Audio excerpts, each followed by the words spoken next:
Are you searching for the best in online black radio?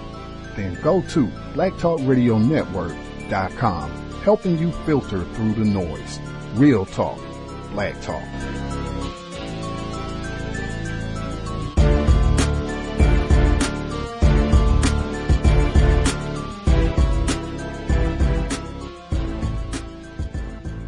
The internet is full of half-truths and all-out lies. We've all seen them, and many people on social media complaining about it. Here's your chance to show and prove. WorldAfropedia.com is a black-owned and operated encyclopedia. There are several thousand articles, but we need help. We can't uncover all the truth ourselves. So please, join us and become a writer, editor, or blogger for WorldAfropedia.com today. Every little bit counts.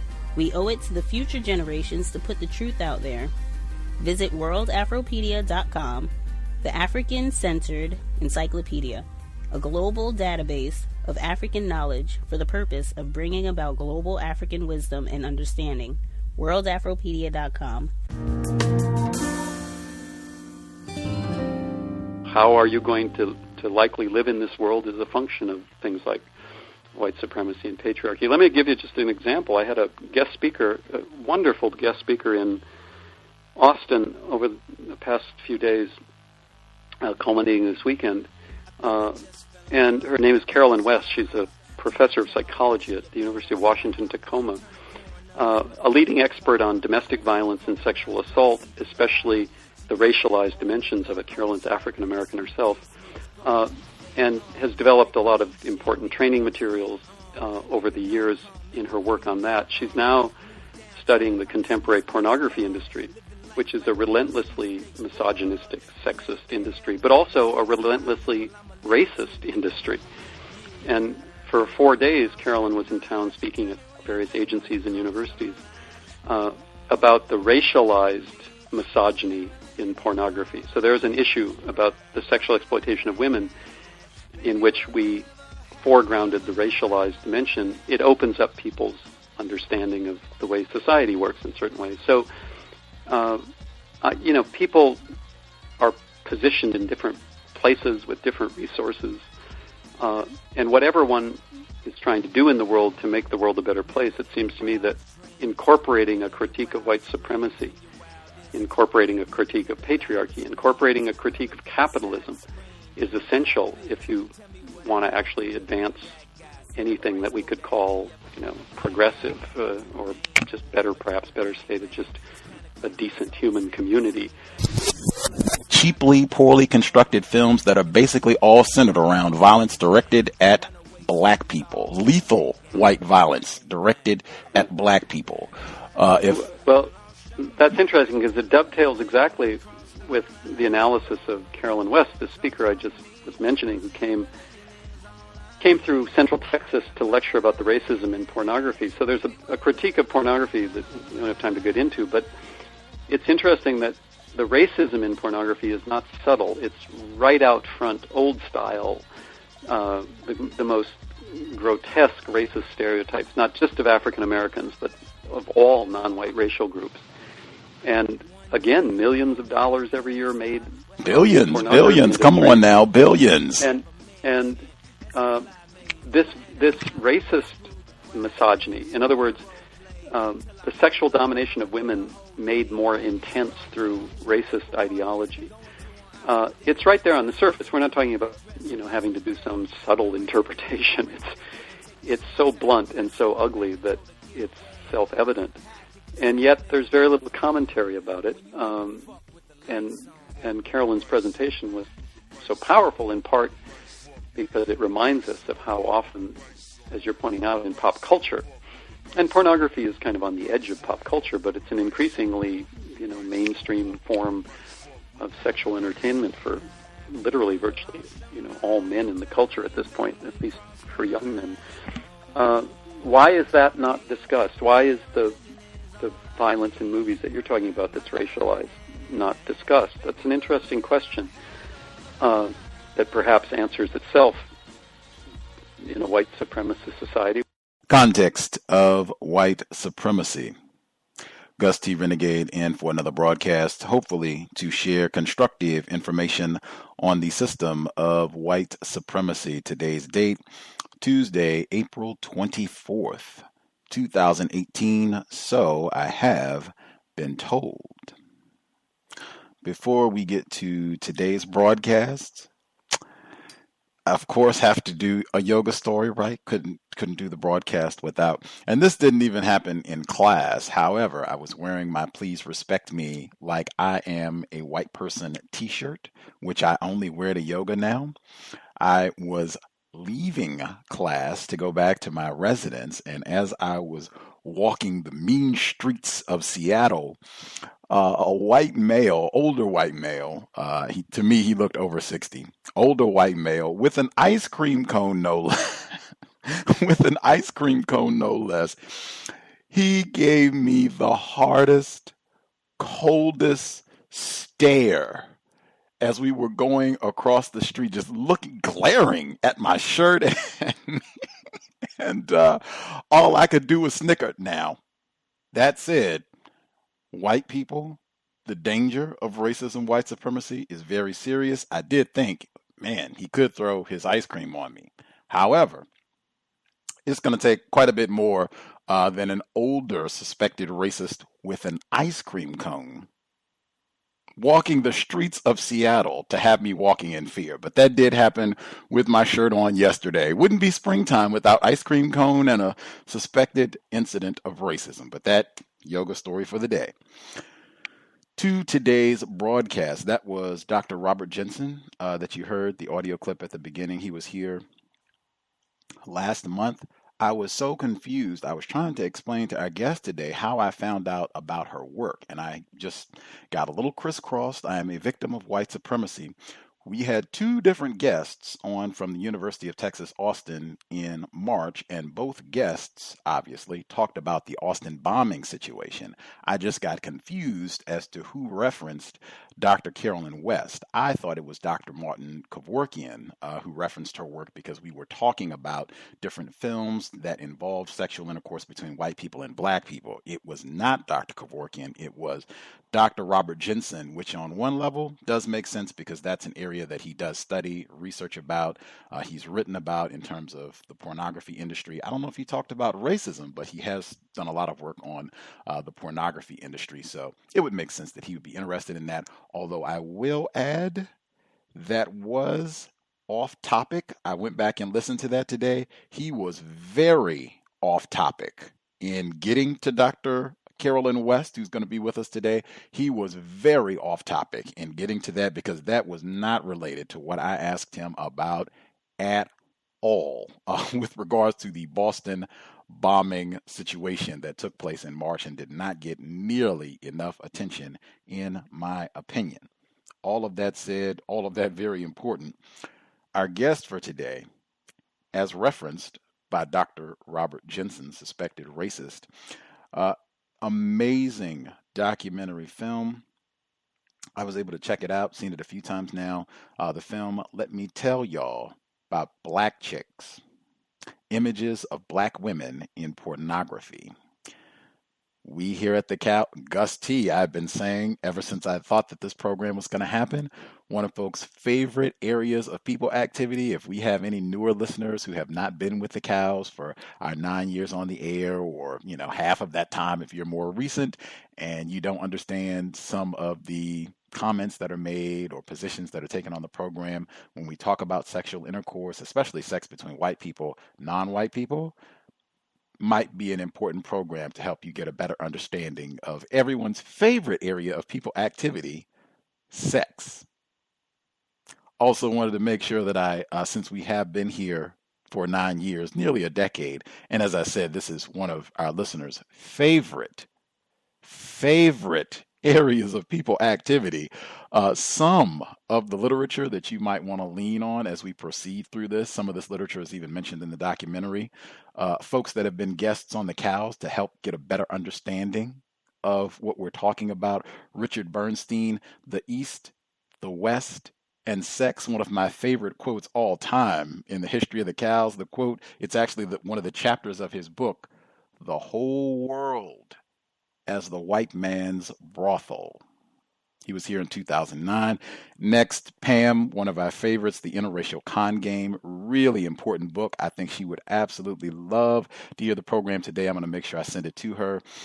Danielle McGuire, At the Dark End of the Street, Black Women, Rape, and Resistance, A New History of the Civil Rights Movement. She was here in 2011. Very important book.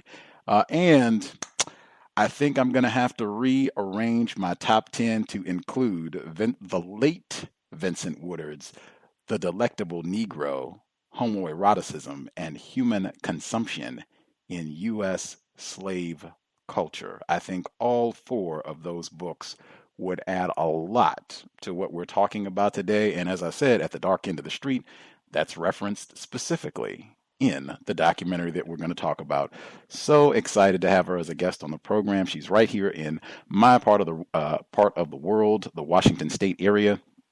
Her teaching, she teaches a range of courses at the University of Washington, Tacoma related to violence and sexuality.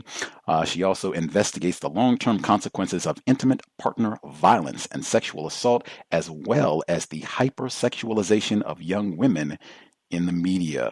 So glad we could have her on the program, joining us live from the sunny Pacific Northwest. Our guest, Dr. Carolyn West. Dr. West, are you with us, ma'am? Thank you so much for having me. Thank you for sharing a bit of your Tuesday afternoon or evening now. I guess you could have been out frolicking and enjoying some of this great weather, but you are hanging out with us to talk about your spectacular work. We are so thankful. For, I guess, listeners, I'm sure this might be some folks their first time hearing from you. Anything that you think would be helpful for folks to know about who you are, the work that you do? Well, I'm a clinical psychologist by training, and I have been at the University of Washington for about 20 years now. The founding faculty member of the psychology department here at the University of Washington in Tacoma. And I've been a sex educator for about 30 years. Founding member of the psych department there. Very impressive. For listeners who have not seen a photo of you, you are a black female, is that correct? Yes, okay. All day long. Yes, ma'am. Yes, ma'am. We on this program, we start every broadcast definitions of racism specifically. I use the term racism and the term white supremacy. I use them as synonyms, and I use the same definition for both terms. The definition I use is as follows: a global system of people who classify themselves as white and are dedicated to abusing and or subjugating everyone in the known universe whom they classify as not white. Do you think such a system exists? Do you think that definition is accurate? I think that's pretty accurate. And it is systemic, and it is structural, and that's the thing that I try to help my students understand. I teach a course on the psychology of black women. I think we tend to focus on individual acts of racism, and then the structural and institutional racism is then invisible.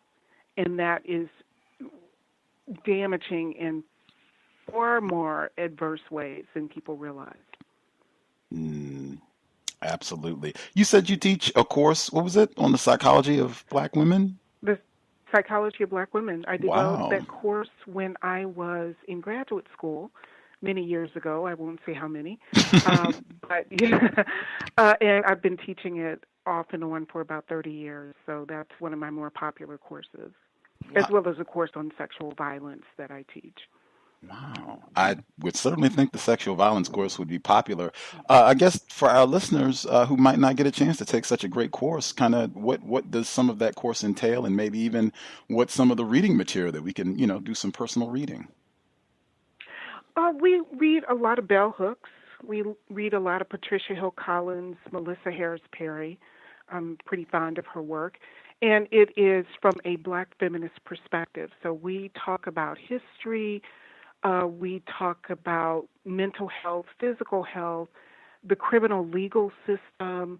So we cover a range of structures that touch the lives of African American women. But we also try to talk about resilience and not leave it so negative, and also talk about how African American women combat the traumas and challenges that we face in our lives as well. Spectacular. I've been to your website at the University of Washington. Can people see like what's on the syllabus for this course or like online? I don't post a syllabus, but I would certainly be willing to share it with anybody who would contact me. Oh, right on. There you go. Any listeners, if you want to hook up, you can drop an email to Dr. West if you need a little help. If you shoot me an email, I will help you out. Drop her an email, and there you go, reading material. Yeah. How did you begin your study as a trained psychologist? How did you begin your study of sex? When I was an undergraduate, I took a human sexuality class. Actually, it was a female sexuality class at the University of Missouri, and I did really well in the class, and the professor became my major professor as an undergraduate, and she worked with me when I got into graduate school, and I just started teaching human sexuality classes from there and became a sex educator, and as a clinical psychologist did sex therapy for a while. So, and it's a fascinating area of study. Wow. And the racism aspect, did you begin to see that early on in your studies, or did that encroach later on? That came a little bit later on when I started a journal called Sexualization, Media, and Society. I had always been fascinated and been writing about media images in African American women. That had always been an area of interest of mine. But I started talking to my colleagues who were studying pornography and sexualized media violence. And I kept asking people, is anybody looking at the intersection of racism and pornography? And nobody really seemed to be doing that work.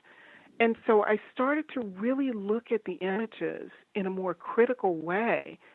And it so deeply disturbed me. I knew that I had to start really writing about the topic and doing presentations and just more scholarship, because I was so disturbed by the media images that I was finding. I guess it would be a good place to start for listeners who probably haven't seen the documentary, but I hope that'll be corrected soon. It'll be available for widespread release so you all can check it out. But the name of your film, Let Me Tell Y'all About Black Chicks, is taken directly from a really trashy white supremacist pornography film from about 30 years ago. Can you talk about how that informed the titling of your work?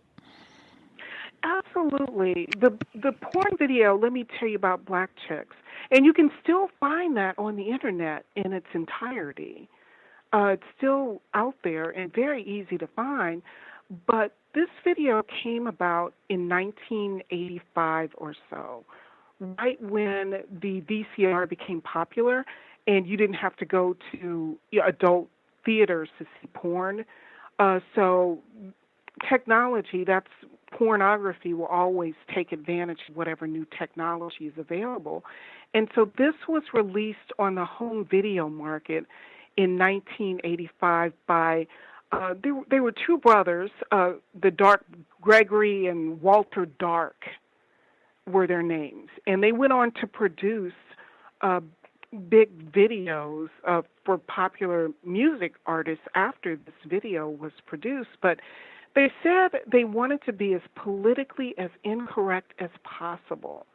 And so they produced one of the early interracial porn videos.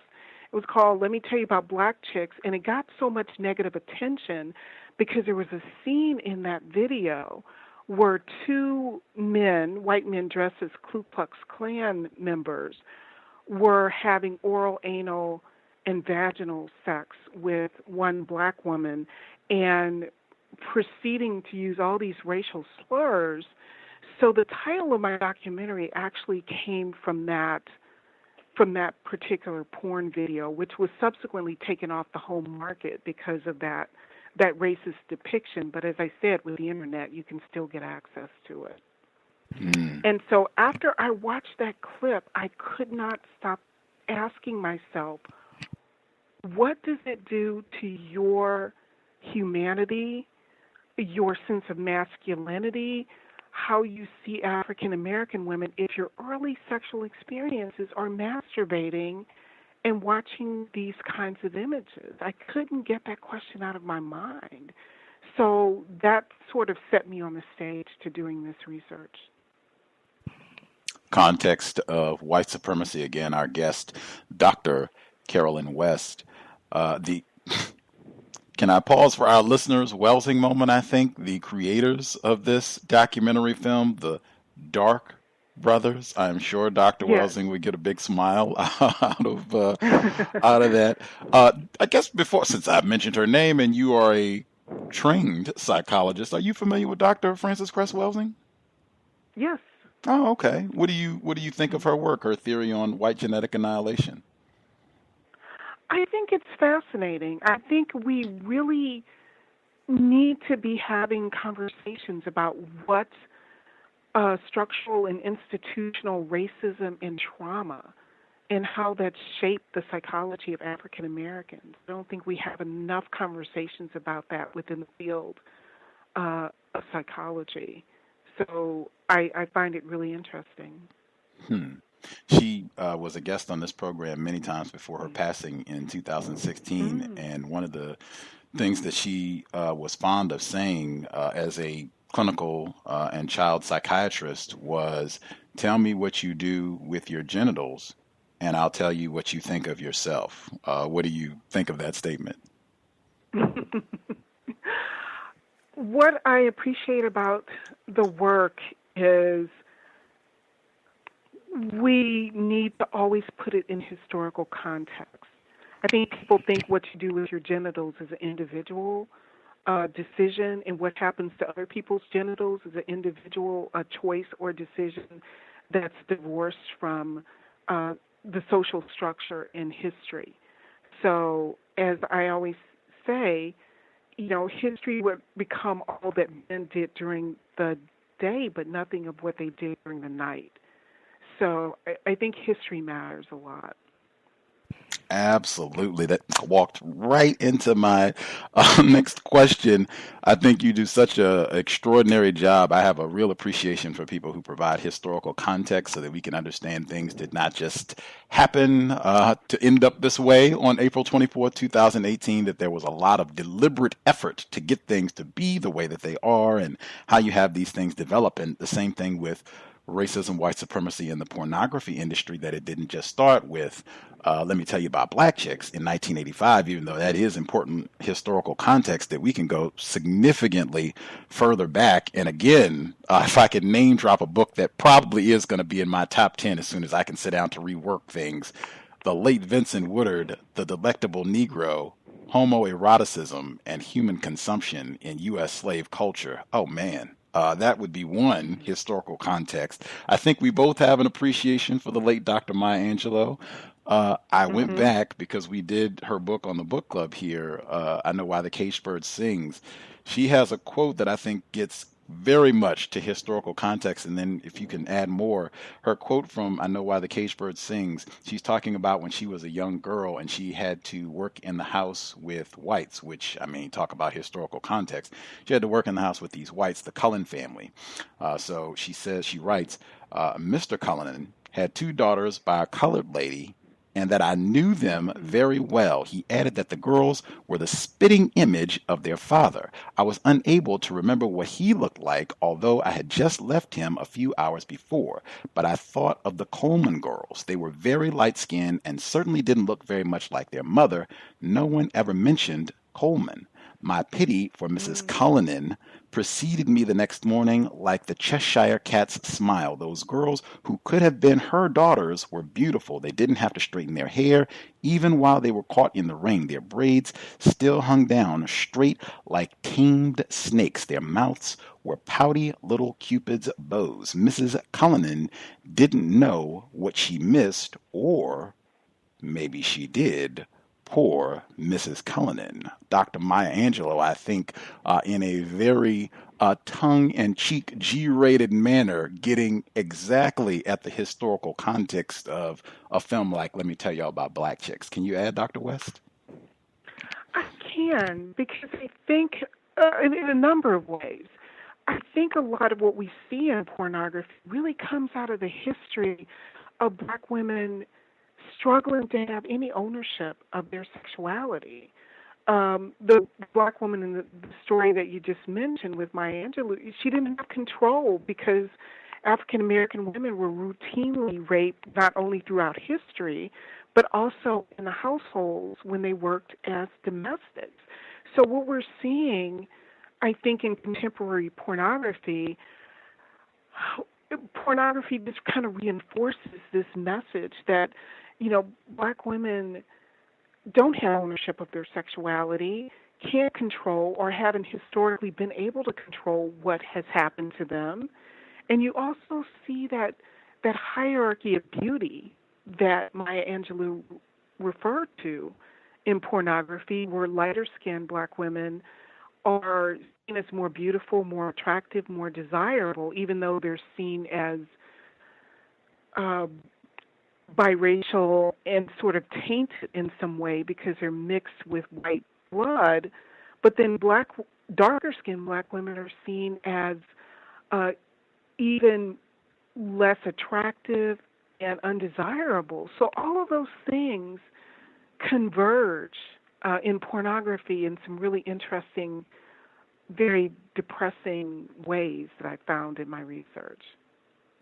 Context of white supremacy, absolutely. And I think most of the tropes you talk about in the documentary film, you talk about Saartjie Baartman and the long history of kind of displaying black sexuality as deviant, beastly, animalistic. You talk about that, the images of black people, black females specifically having sexual intercourse with apes and gorillas on the continent. Like, you see the transition over, we're talking centuries of these types of projections of racist images of black females specifically, and you see many of these same tropes, these same ideas throughout the porn industry, even beyond the porn industry, just in the way that black females are sexualized. I'm reminded of one of Quentin Tarantino's films where he has a black female named Jungle Julia,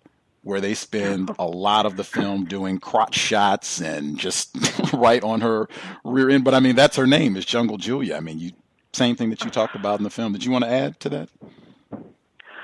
I do, because my point is that none of this, as you said earlier, none of this just came out of nowhere. I think it's easy to sort of focus on pornography is the extreme end of that. But these ideals about who and what African American, both men and women, are, it permeates society. It's not just limited to pornography. And so I think that is critical, a critical point that I try to make. I think that pornography just makes it more overt because we're less willing to critique pornography. We will critique other areas of the media, mainstream music videos, the fashion industry, mainstream movies, but people seem somehow reluctant to critique and turn that lens toward pornography. And I just find that very interesting, why that may be. I think it's one of the few times, particularly if we're talking pornography and looking at the racial aspect of it, I think when we spoke before, I think it's very much like racist jokes. It's one of the few times when whites speak, or at least they are filming honestly, revealing honestly what they think about black people. No filter, no edits. You can just see exactly what's on their mind through watching some of these types of videos.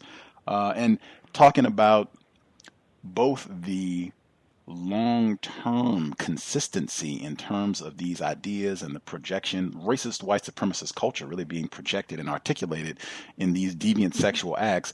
But I also think it's important that you talked about how throughout white supremacy, this notion that black females cannot be raped. It's just not possible. They are sexually insatiable. They have sex all the time and have children, what have you. This is just what they do. They're freaks, they're whores, they're savages.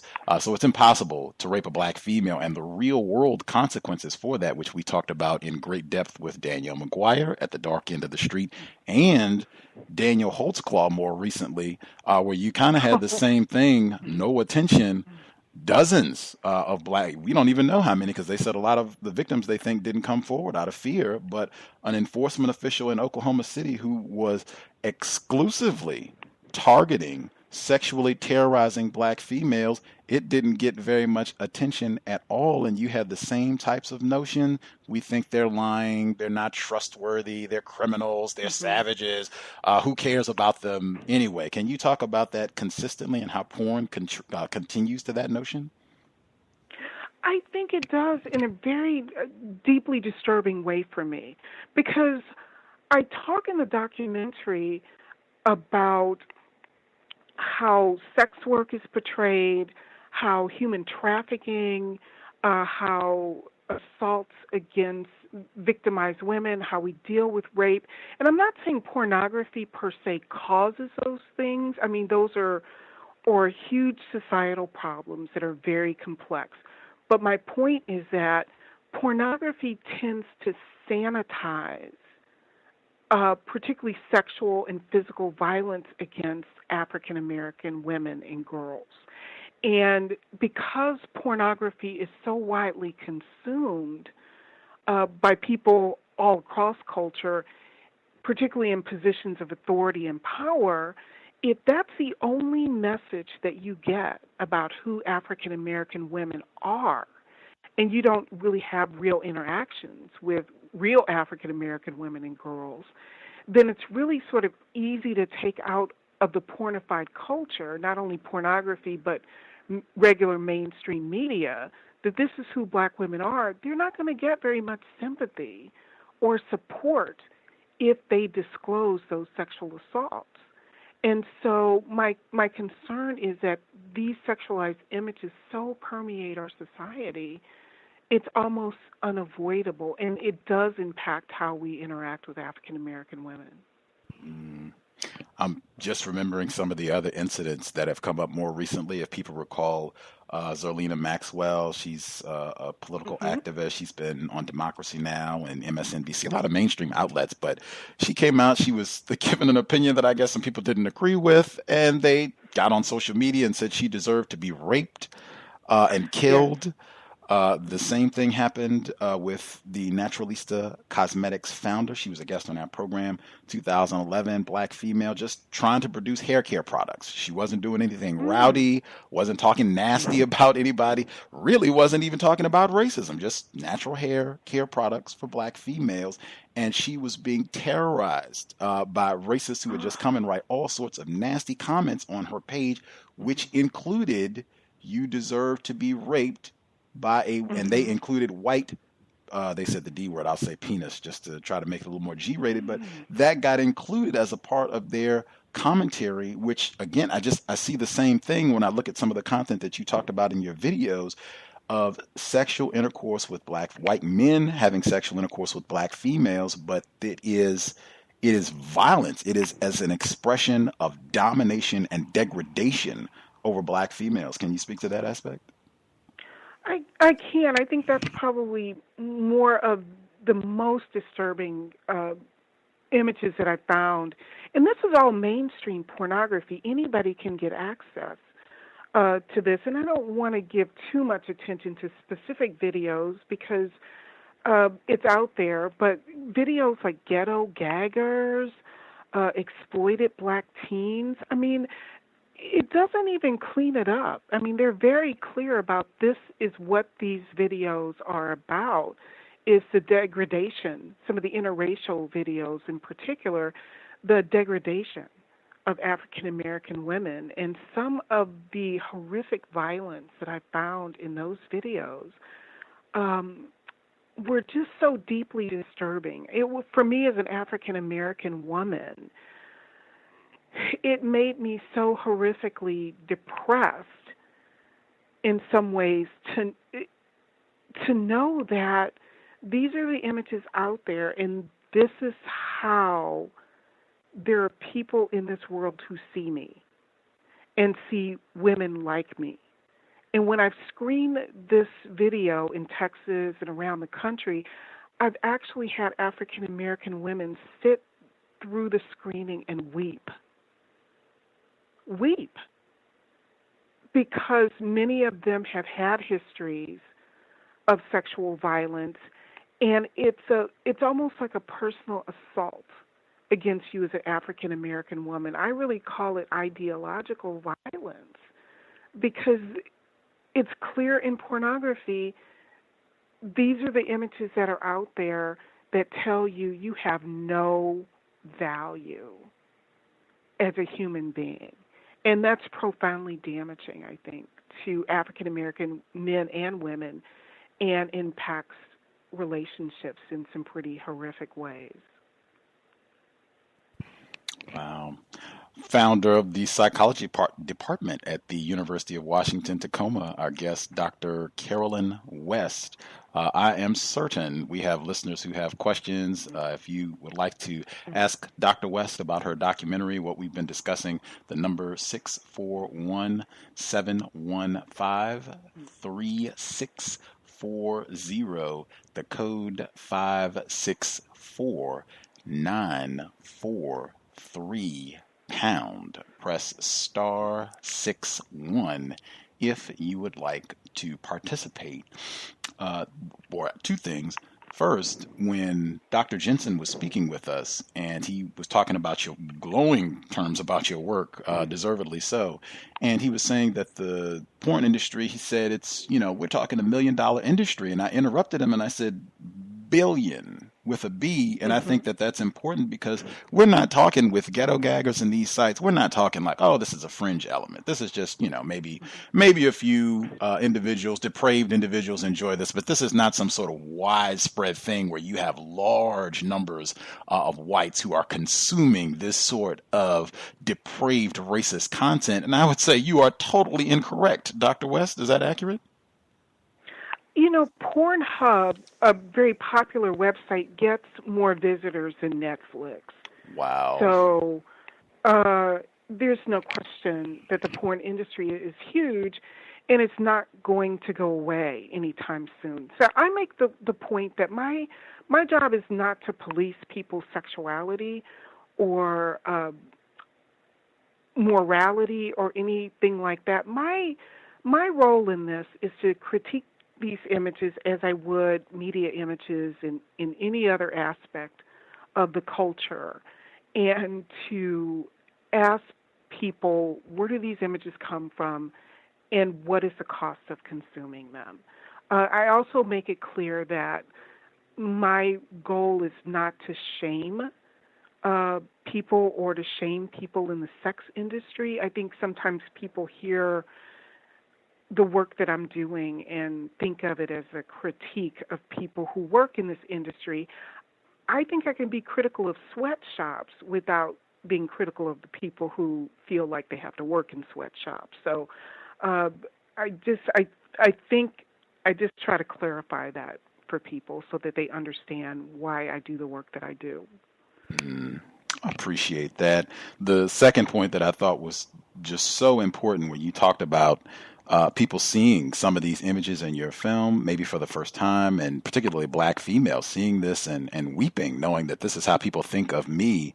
And then I think one of the most important aspects of the film is that you talk about how this translates to Black girls, Black children, and you talk about how so much of the pornography content, it's trying to give you the impression that these are very young girls. They just turned 18. They're innocent. They have them in the pigtails and the kind of schoolgirl outfits to do everything that they can to give you those cues that, yes, you're watching, really, really young black girls, and what that means for sexual exploitation of children, which, again, if I could just do my historical context, when we talk about enslavement and rape of black people, males and female during enslavement, we're talking a lot to a large degree about child rape. And I always go right to the top of the list with Thomas Jefferson when they talk all that nonsense about this was a romance between Thomas Jefferson and Sally Hemings. Make sure you start with this was pedophilia before we get to romance, because she was a very young teen when all of this started. But can you talk about how this impacts black girls, black children?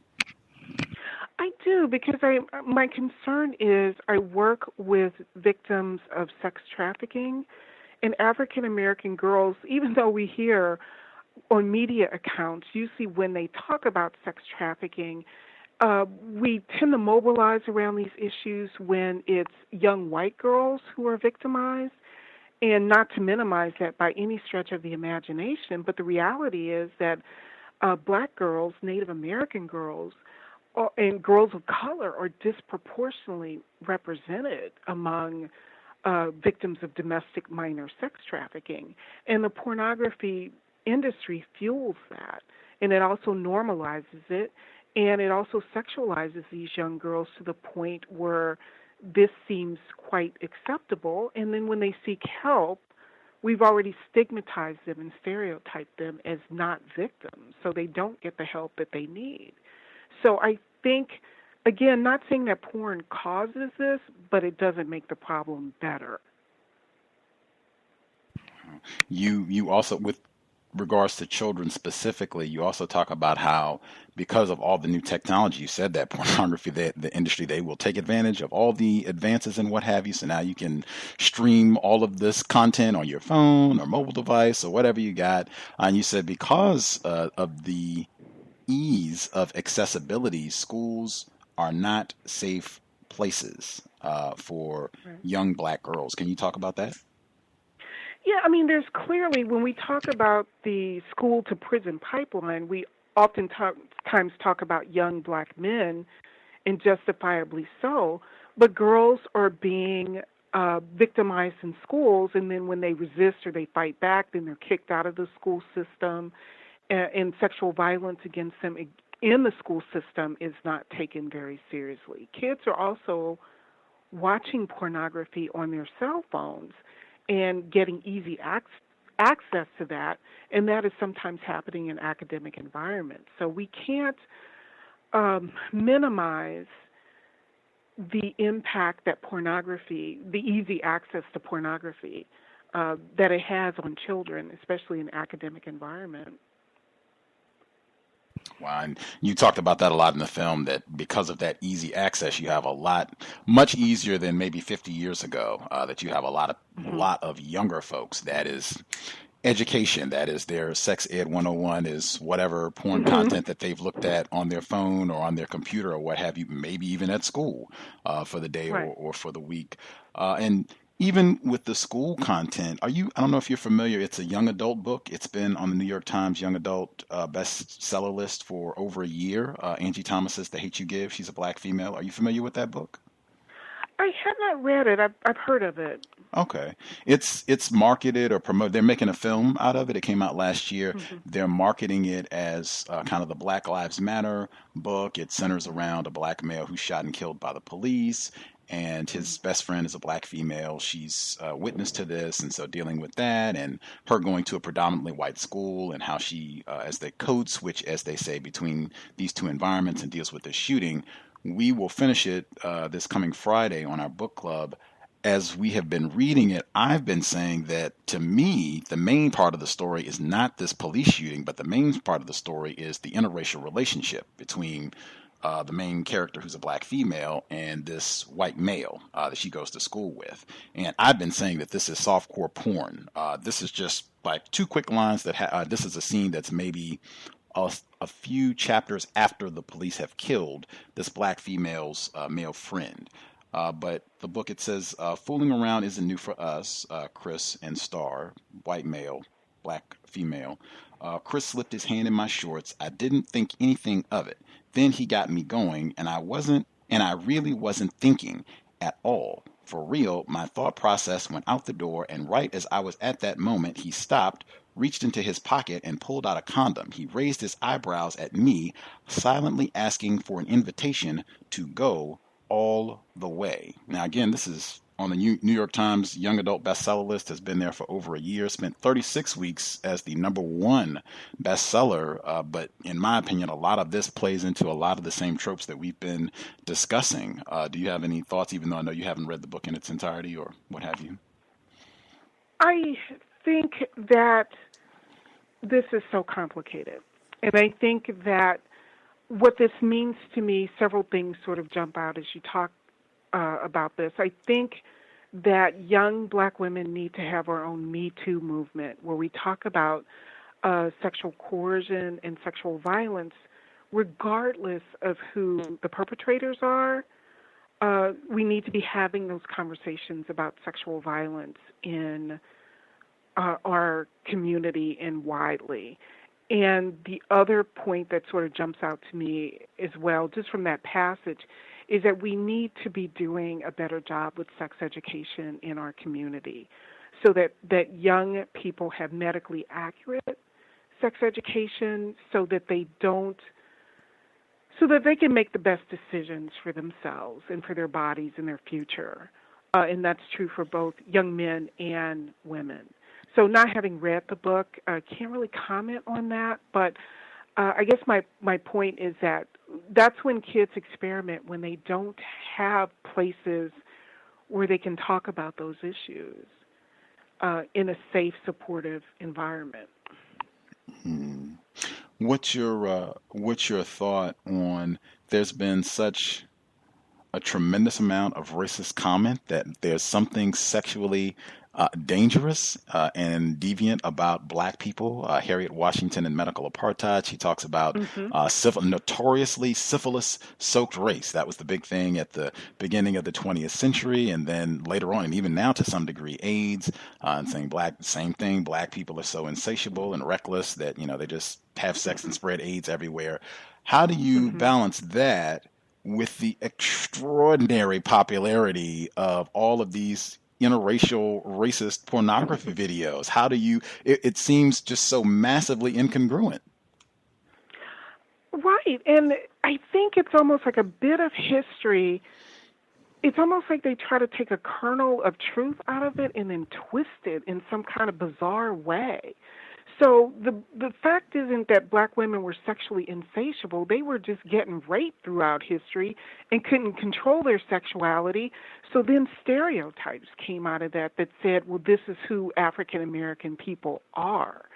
And then we almost, because we're so immersed in those images, almost take them on as normal and then act them out. So it's like a very strange feedback loop that is very difficult to sort of extricate yourself from. And so how I sort of make sense of it is that we need to be having conversations about, okay, this is where these images come from historically, and this is why these images were created. Given that these images exist, how do we have a healthy sexuality in the midst of this sexual madness? How do we take ownership of our sexuality, make decisions that work best for us, but not to be ashamed and to celebrate our sexuality in ways that are healthy and relationships that are self-fulfilling? How do you create something that's going to work for you, that's not negative, that's apart from these stereotypes? And I don't have the answer to that, but that's a question that I wanting a conversation that at least that I want to have with people. Context of white supremacy. Before I nab a caller, we've talked consistently about the role of white women in supporting the system of white supremacy. the percentage, 52% of the children that are involved and arrested in the child sex trafficking industry are African American children. That was one of the statistics from the documentary that I saw, Dr. West documentary. That 52 also reminded me 52% of white women voters supporting Donald Trump. How have your white feminist colleagues responded to your pleas that they address what you've seen in the porn industry with regards to the treatment of black females? That's a really good question. You know, I'm finding that in some ways nobody wants to have this conversation with me. I really see myself as a black feminist scholar, and I'm very clear about that. And I look at intersectionality because I think that African American women and men, we occupy this intersectional identity. But in some cases, some feminist scholars feel that I'm shaming sex workers or I'm being anti-pornography or anti-sex. So it's a conversation that they're not super excited to have. And I've actually found some African American scholars have not been really wanting to have that conversation either because the images are just so distressing. So it's been an odd time in my academic life right now. So there are certainly, but to answer your question, I think some feminist scholars, some white feminist scholars do want to have the conversation, but they're not exactly sure how to have that. They're sometimes very fearful of talking about racial issues in pornography for fear of how they may sound or saying the wrong thing. So it's been interesting.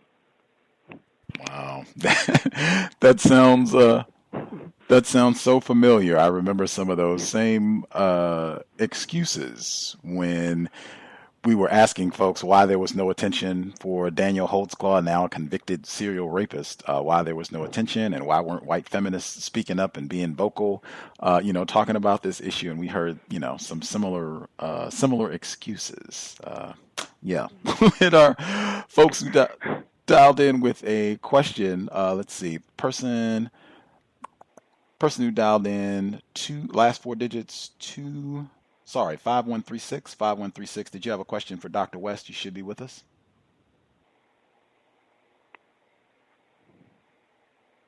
Last four digits. Yes, sir. Thank you. Yes, sir. Yes, Dr. West, can you give a prediction of when white people will start making laws to where they can marry their dogs, their pets? Thank you, ma'am. Okay.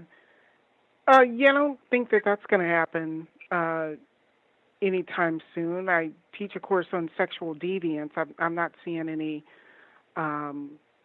groundswell where people are kind of fighting for that right. So, I'm not losing sleep over that one. So, not seeing that coming down the pike. Easy one. Caller in Alabama. Appreciate that. Before I hit our next call, I'm just remembering I watched Manhunt about the Unabomber, Ted Kaczynski, for counter-racist reasons, but there's a point that reminded me of your film today, Dr. West. I had such a laugh. The Unabomber, Ted Kaczynski now, and he's out in Montana, no black people around, out in his little cabin making bombs. But there's a point in the film where he's talking, and he says, I don't understand what all this focus is on a woman's backside, unless it's a Negro woman. And that's what he says in the movie, unless it's a Negro woman. Dr. West was just talking about that in her film, all this attention and focus on black females' bottom. The person, I think it's Thomas in New York. Thomas in New York, did you have a question for Dr. Carolyn West? Yes, I do. Good evening, Gus. Greetings. Good evening. Good evening, Dr. West. Yes, I have a few questions, and this is a great topic.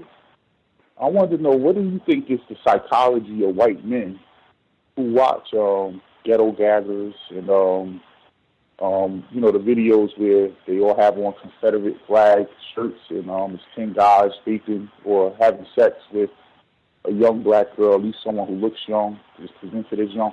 What is the psychology of those white men, and what are the psychology of the black men who find that entertaining? That's a really good question, and there hasn't been a great deal of research on that. The only thing that seems to fit is that it's so normalized, and the degradation of degrading another human being seems to be part of the sexual arousal. And I'm finding, too, with pornography, nobody wants to see mainstream vanilla pornography. It's got to be more and more interesting or unique or different or degrading to sort of get people's attention. So the porn industry seems to have to come up with unusual things to keep people looking. But to further answer your question, a lot of the porn that's really attracting white men is black men having sex with white women.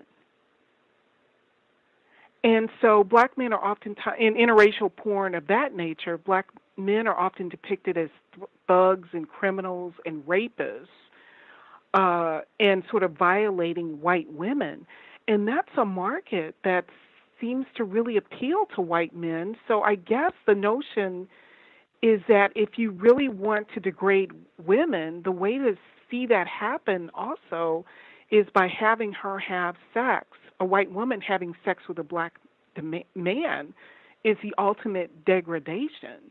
So it seems like at the heart of all of this is seeing women degraded for a variety, seeing black women degraded, like in ghetto gaggers and having their heads stuffed in toilet bowls, and seeing white women degraded by having sex with black men. So degradation and humiliation seems to be at sort of the heart of this type of pornography.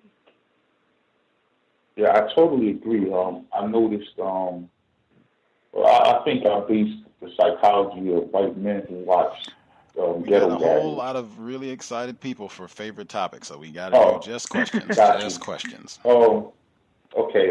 I've noticed also that amongst black women, they like to watch a lot of black men having sex with black men and being punished. What do you think is the psychology factors behind that? I think because there's like a stigma, there's a taboo attached to it. And people are always looking for something new and different. That seems to really be the heart. I want to see something I haven't seen before. And so novelty could be a part of it. And again, putting it in historical context, it's seen as particularly degrading. So I haven't seen a lot of interviews with people who are consuming this. So it's really sort of hard to know. Because people aren't necessarily revealing that. But maybe in my next body of research, I'm going to look at how black men are depicted in pornography, and I'm going to start to look at the reviews that people write about the different porn videos to see if I could see more about what they're saying about why this is appealing or attractive to them. So you gave me an idea for the next research project. Thank you. And my very last question, thank you guys for taking my question, is why do you think it is that it seems like when they have these porn awards, they actually have an award show like the Grammys for porn, the white women who win seem to only be able to win the porn star of the year, whatever, for the sex scene they did with the very well-endowed black man. They never get the accreditation for having sex with the white men. I just wanted to know your thoughts on that, and that was my last question. Okay. So I'm sorry, could somebody repeat that for me? I had trouble hearing all of it. It sounded like it was the Adult Video News Expo and winning porn awards.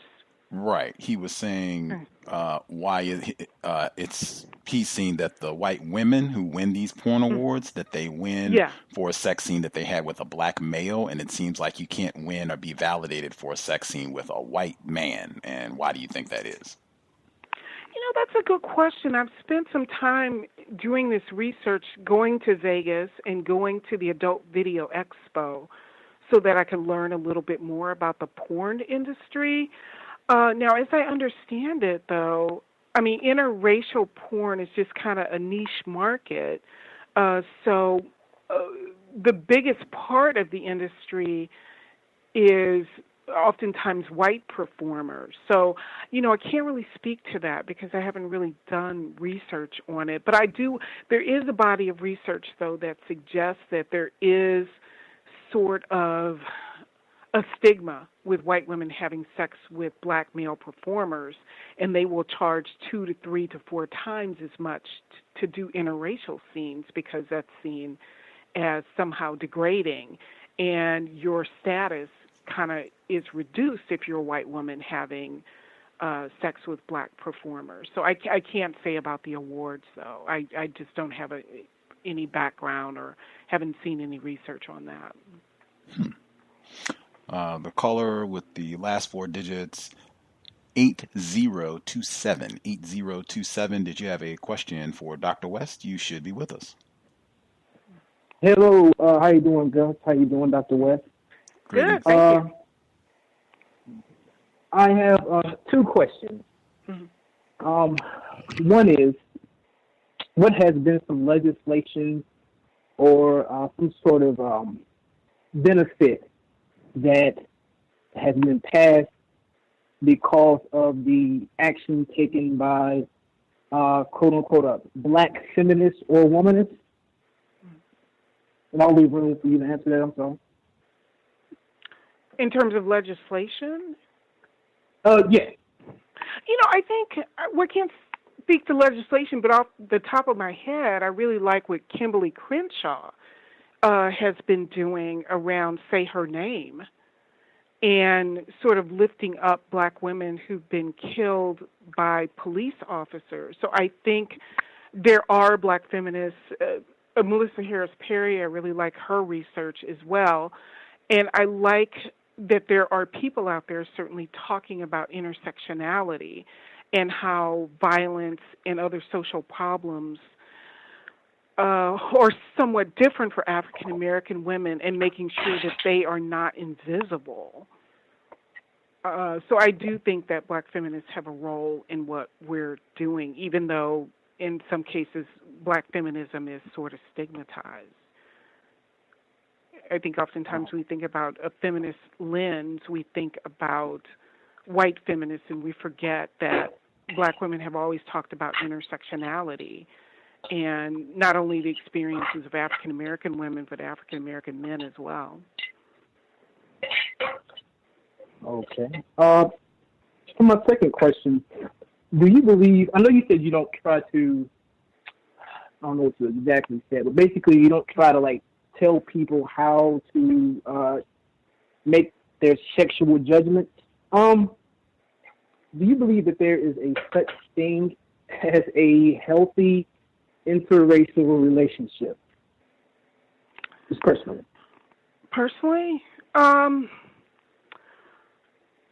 I think that, like most things, it's complex. And I would not say to other people that they don't have a right to be with who they want to be with, but I think it's like asking the question, if you're attracted to somebody because of who they are versus they're a fetish object for you. And if you are just excluding half of the human race because of their race, I can see how that could be a problem. So I know that that's a discussion that can sometimes get really painful and complicated. And I was thinking about that recently with a young man who was shot, I think, in his grandmother's backyard, Stephon Clark. Yeah. And he had posted some things on Twitter and elsewhere about just some pretty nasty stuff about black women and how undesirable they were, and how some women, that was so painful for some black women, they were talking about, should we really be marching on behalf and trying to get justice for a young man who saw no value in black women when he was alive. But yet black women are out here also, taking up the mantle saying we've got to fight police brutality, particularly against African American men. So my point is I get that. And I could see also how internalized racism and discrimination almost makes us turn on each other in some pretty hateful and hurtful ways. That said, I think that there are people who can have healthy, happy interracial relationships. As a person who's from the outside looking in, I don't think it's my place to say, well, this is not healthy or happy, because I don't know. Well, thank you. I appreciate it. Thank you, Gus. Yes, sir. Person who called in, last four digits, 4443. 4443. Did you have a question for Dr. West? You should be with us. Yeah. I have two questions. My first question is, what kind of images do you think would work best against, well, what kind of black female images do you think would work best against racism, white supremacy, and also how do you think white people would react to those images? No, that's a really great question. It's almost difficult to create images that are almost really free of this history that we've already talked about. So off the top of my head, how would you create an image like that? I think it just needs to be more complex images. I think it probably needs to be images where people are not just solely reduced to their sexuality. I think it is about creating images where we see a range of people's intellectual capacity, of their beauty, of them just not being reduced to one thing, not being reduced to big butts or what they can do sexually, but is full, authentic human beings. And I think that's a problem across the entire culture, because our whole culture is sexualized. So I think that would be the million-dollar question. I guess the second part to that question was, how do you think white people react to such images? How do I think white people do what with images? How do you think white people react to those images? I would hope that there would be something positive in that. I thought about that when I went to see Black Panther, and to see that movie do so well with people across racial backgrounds. And I hope that there can be a desire to see some at least different images where African Americans and black people are being powerful, being authentic, being super intelligent, being heroic. That I'm hoping that somewhere out there's a need and desire to see something else than more of the pornified images that we tend to be bombarded with. So I'm hoping that there is a desire to see that, and if they're created well, that people will be attracted to those images. Okay, thank you. I have a quick question. Sure.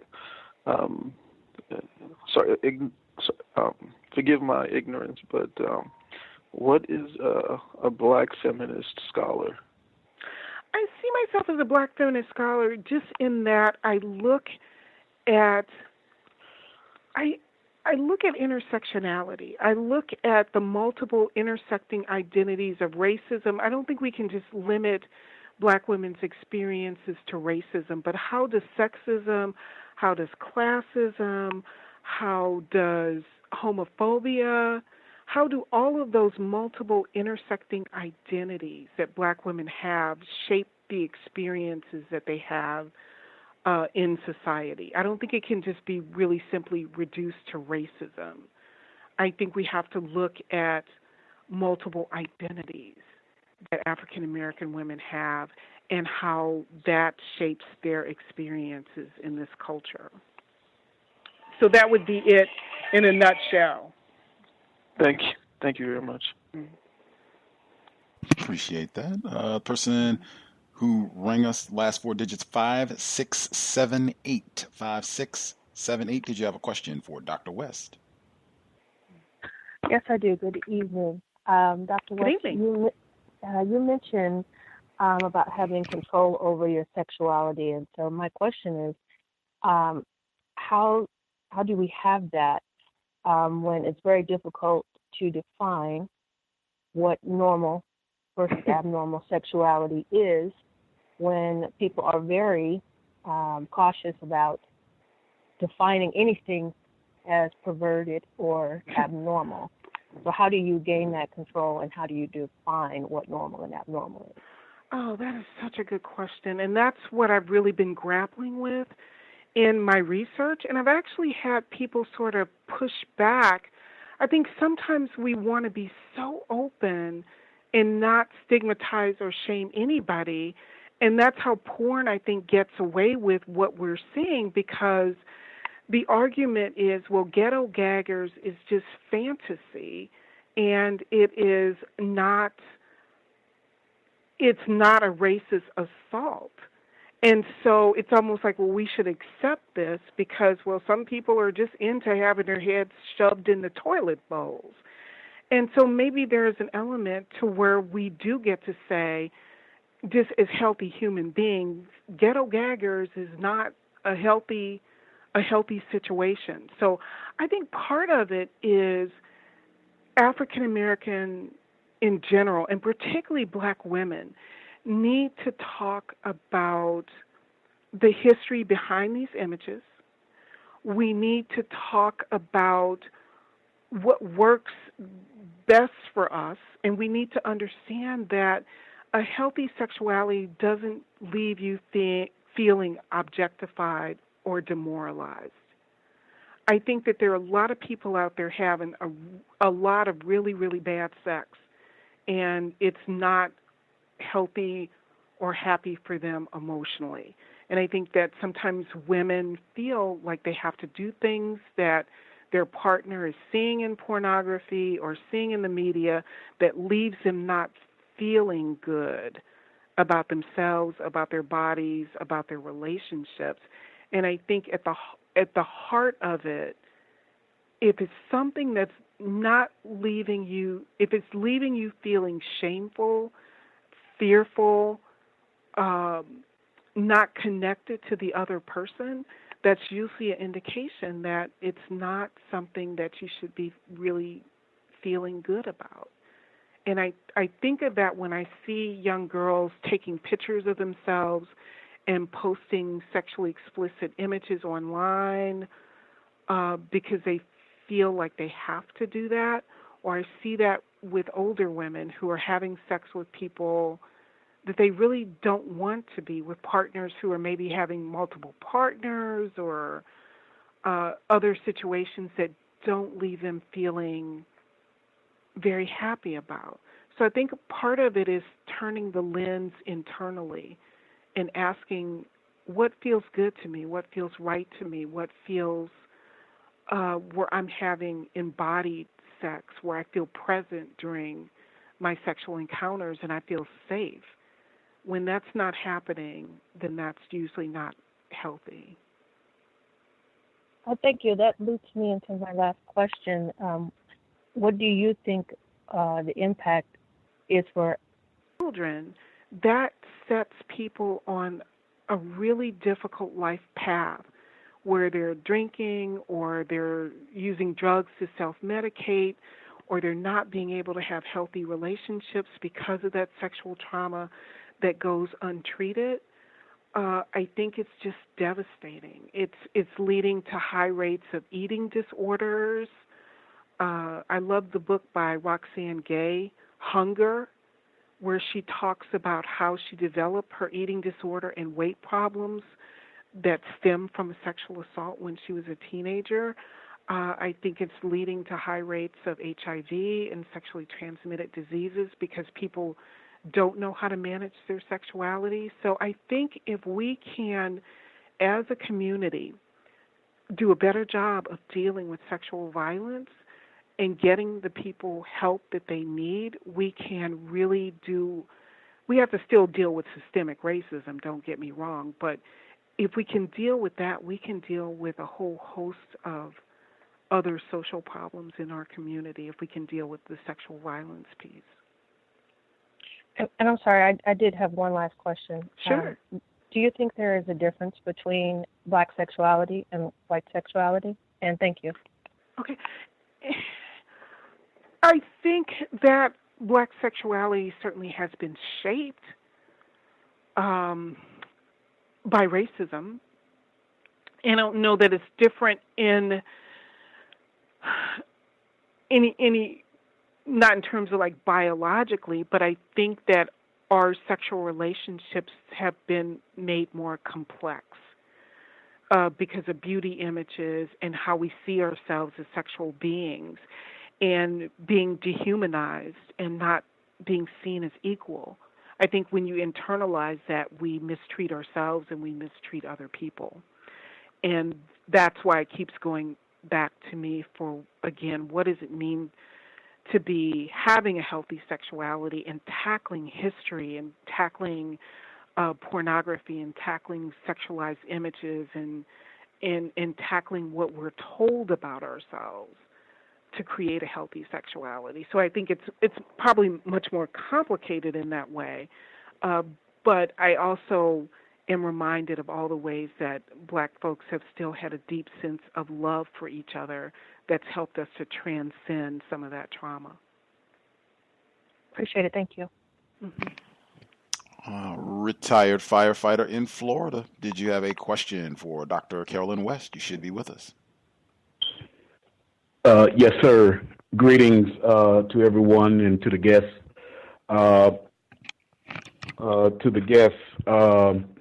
The first question is, there is a person who has been making the news internationally all over the world that happens to be something that is called a porn star. And primarily, to shorten the conversation, it's due to her having, reportedly having sex with the person who is in the position of President of the United States. She appears to have a lot of credibility. She has appeared in television programs and in the courtrooms and whatnot, and it appears that she has a lot of credibility as a witness. And I am juxtaposing that to a black female. What is your take? You think a black female would get as much attention as this person would be getting, or this person is getting? You think a black female would be in the same position? Absolutely not. Would just, even if you're not a porn star, just being a black woman making those accusations, absolutely not. She was okay. Yes, ma'am. Yeah. Being that you speak on the subject, what is your meaning to the word pornography, and is it limited to sex? You know, that's a good question. Usually we think about pornography as being sexually explicit material. But I think that there is sexually explicit material. I teach a human sexuality course. So there is sexually explicit material that's respectful and that talks about heterosexual techniques that I use in class to show those things. It's kind of hard to talk about human sexuality and not see sex and see people having intercourse. So I think that there can be sexually explicit material that is not demeaning, degrading, that can be erotic and sexual, and probably far less problematic than what we see in mainstream pornography. So I'm not opposed to all sexually explicit material, but certainly some of it is problematic.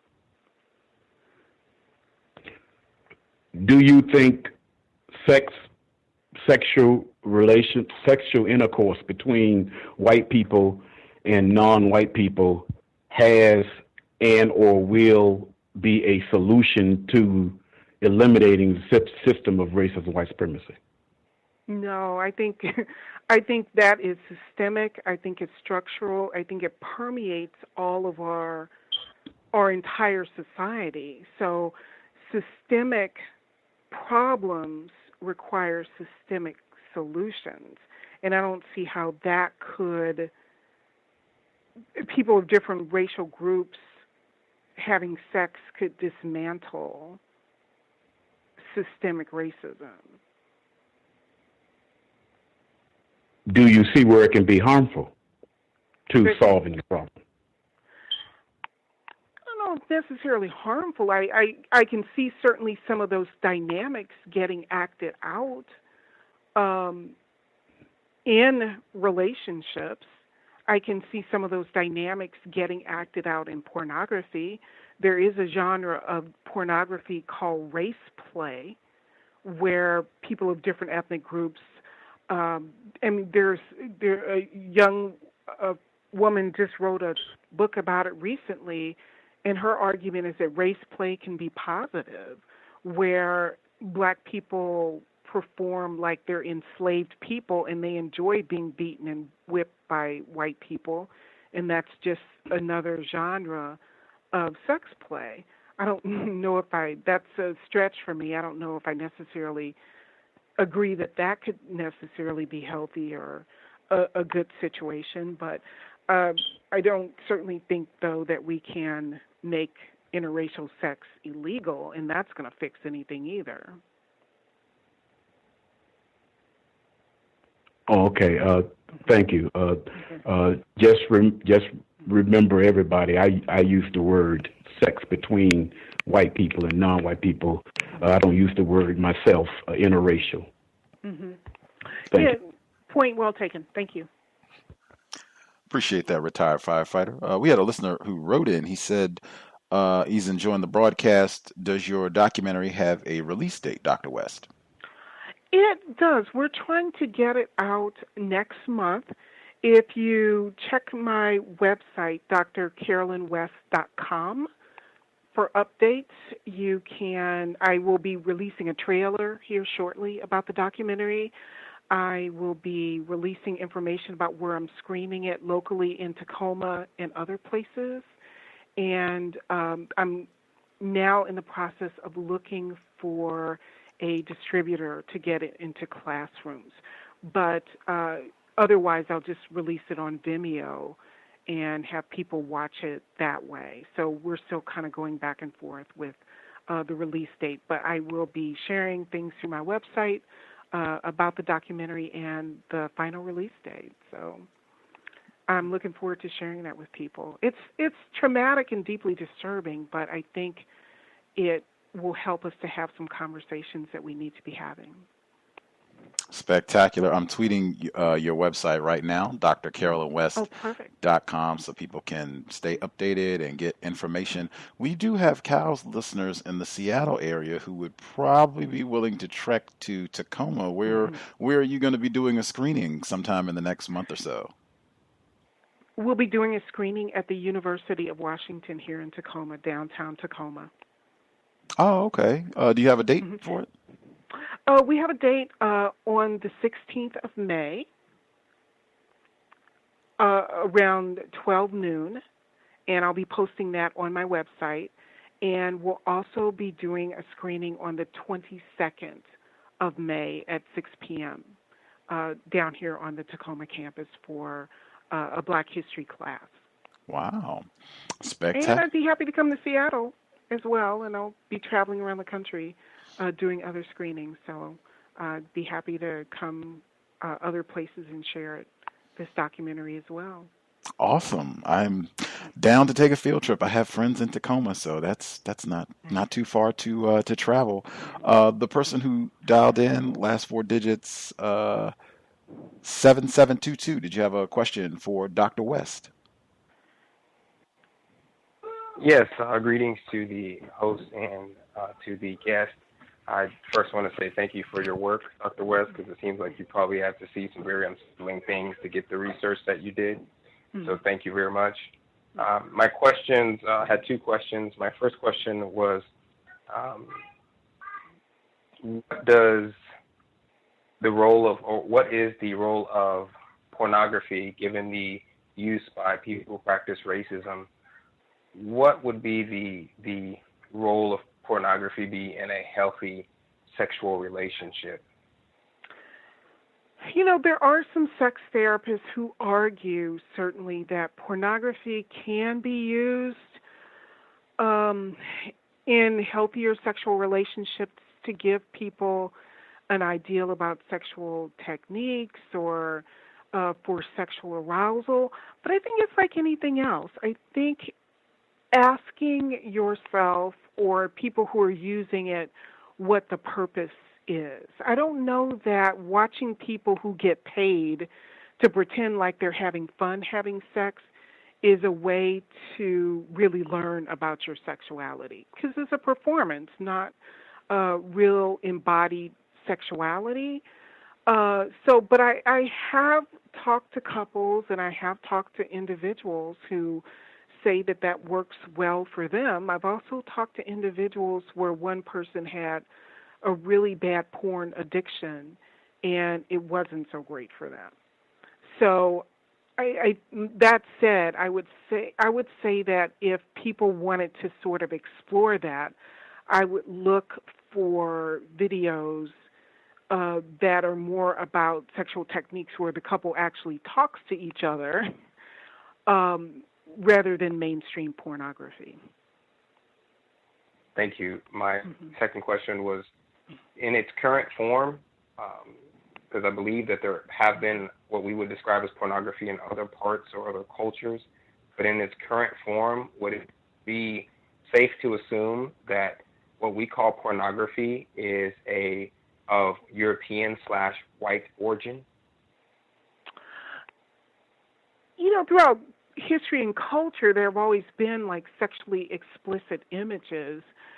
But what I'm seeing in mainstream porn, for sure. Now, there are some performers who are saying that they're producing pornography specifically for black couples or that feature black couples. But most of the images that I'm seeing in mainstream porn seems to be deeply rooted in just this racist history that's been with us since the beginning of time.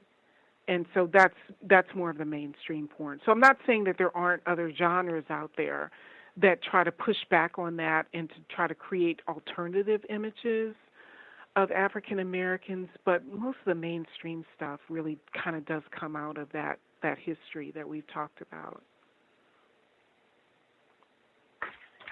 Okay, thank you for answering my question. My last question was dealing with pedophilia. Do you think that the interracial or sex between non-white and white people, as we see its frenzied popularity now, do you think that is going to extend into full-blown pedophilia, where it becomes accepted for white people to have sex with non-white children, not only on film but also in I hate to use the term real life or in this society? Well, of course, child pornography is illegal, but as I said, I think that throughout the culture is certainly sort of frowned upon, but there is a genre of pornography that involves performers who are minors and who are underage, and that certainly is happening where it's being filmed and you can still get easy access to child pornography.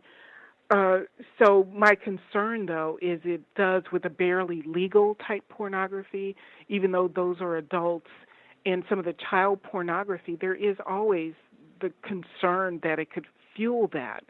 And it does make it seem like pedophilia is normal, is acceptable, and child sex offenders will use that material.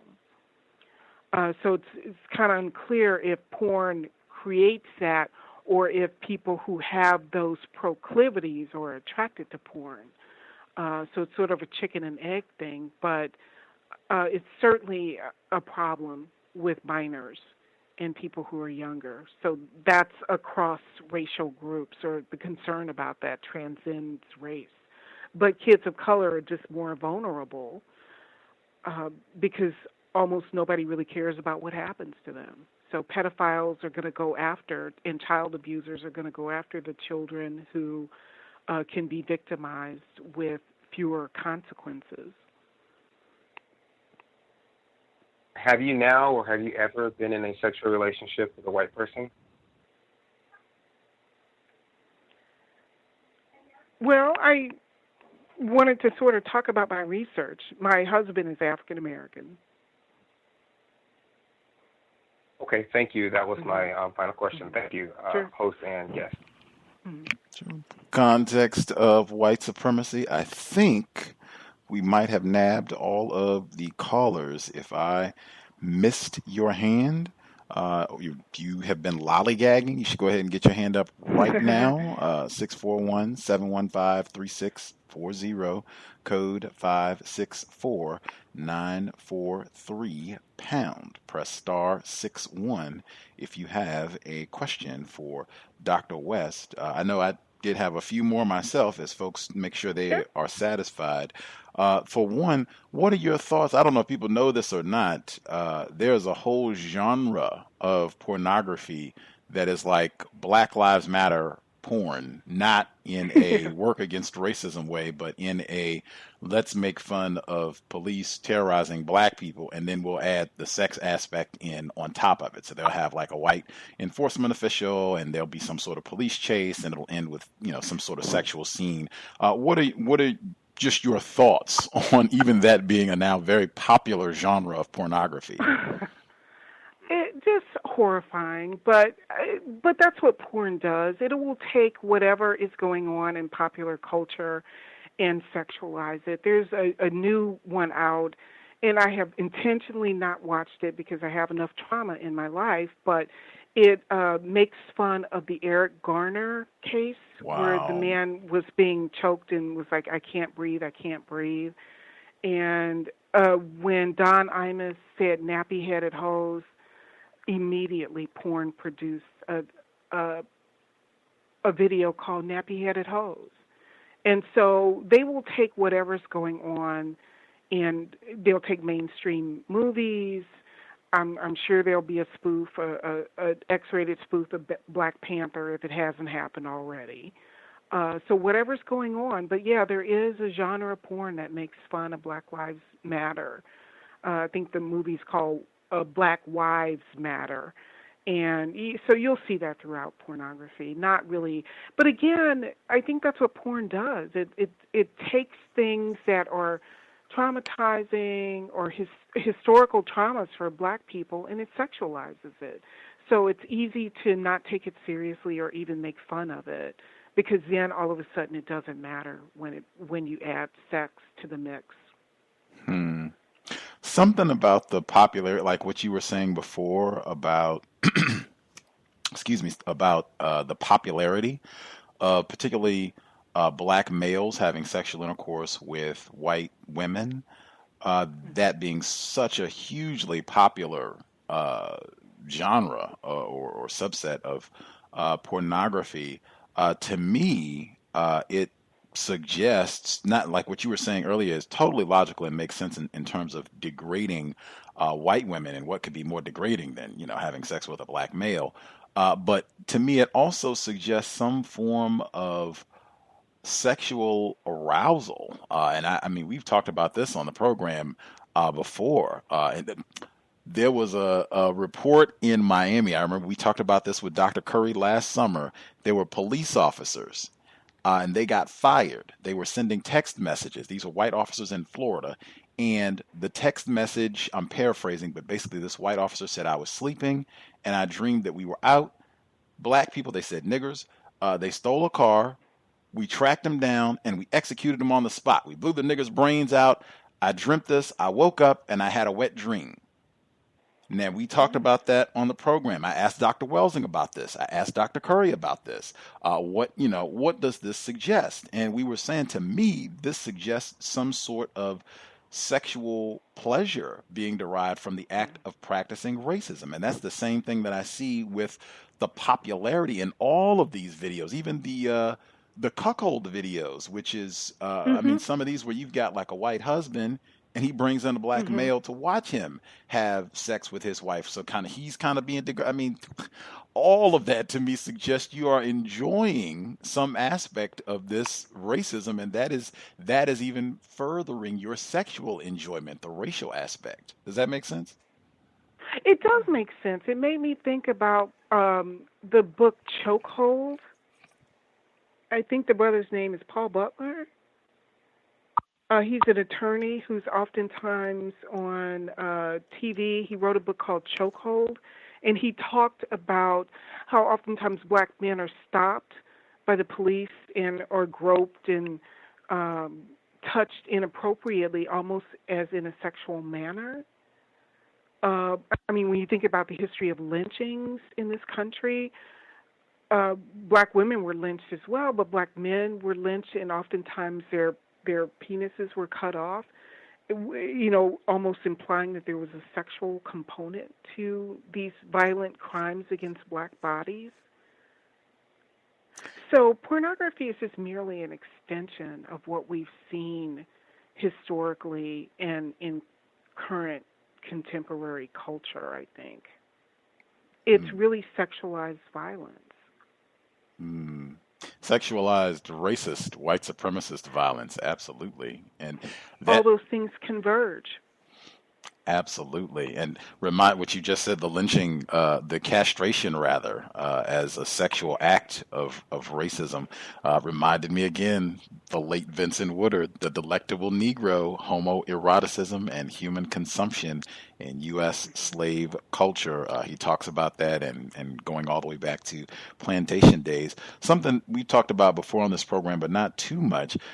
I mean, I cannot imagine the amount of hours of just really grotesque images and footage that you have to watch to compile a documentary and to talk about all this and teach your courses and what have you.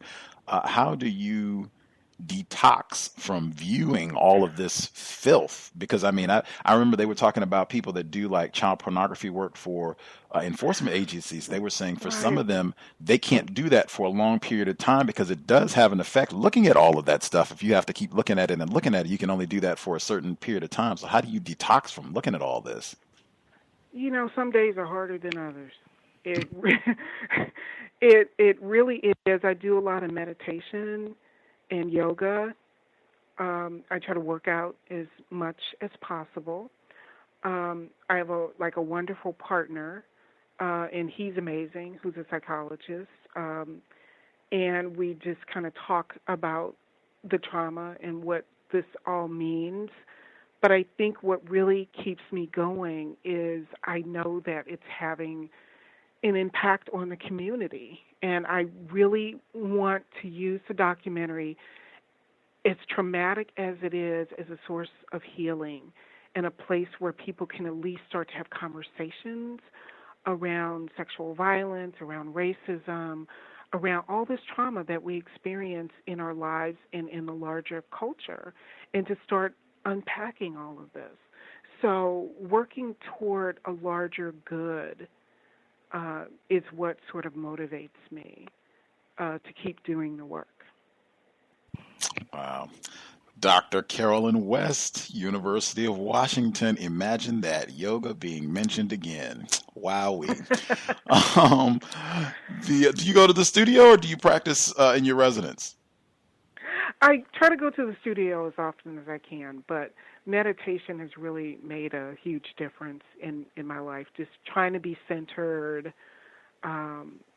Otherwise, you just feel overwhelmed by it because the images are just, like I said, it's some of the most difficult work that I have ever done. And I've been a domestic violence, sexual assault researcher for decades, but nothing has disturbed me as much as this work has.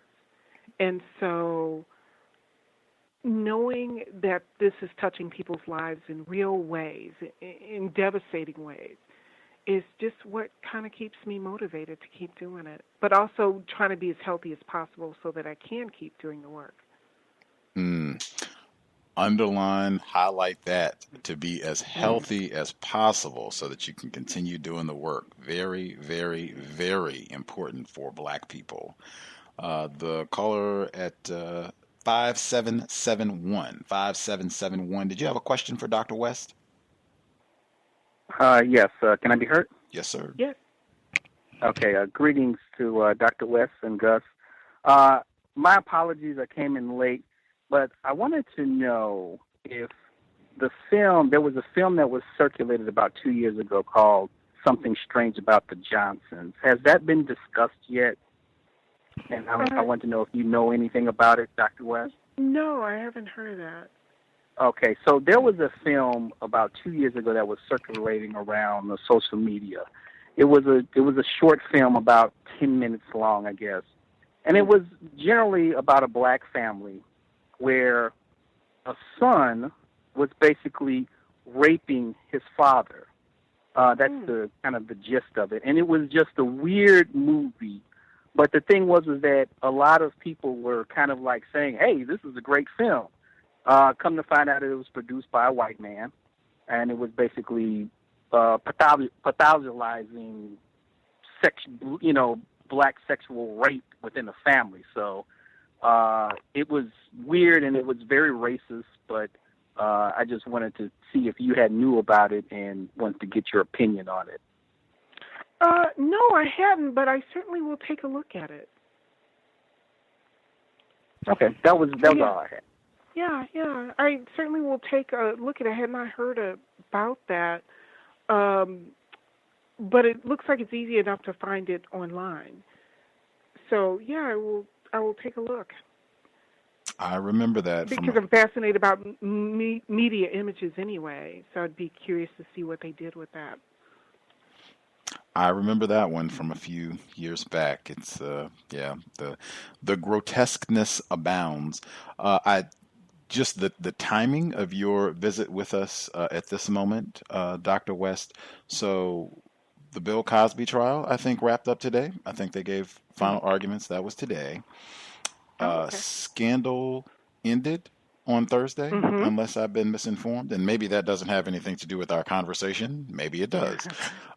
And oh no, there was one more piece, but in terms of my view, that this is kind of a normalized thing. Like some of these tropes are well beyond the pornography industry, and they're so normalized. I feel like something like Scandal, where that show was super popular and on for so long, super popular, much like the interracial genre of pornography, but it's the same thing. She's, she references herself as Sally Hemings, talked about her earlier, and she references herself as a whore. She's having an affair with a white man. Very Sally Hemings-ish, if I say so myself.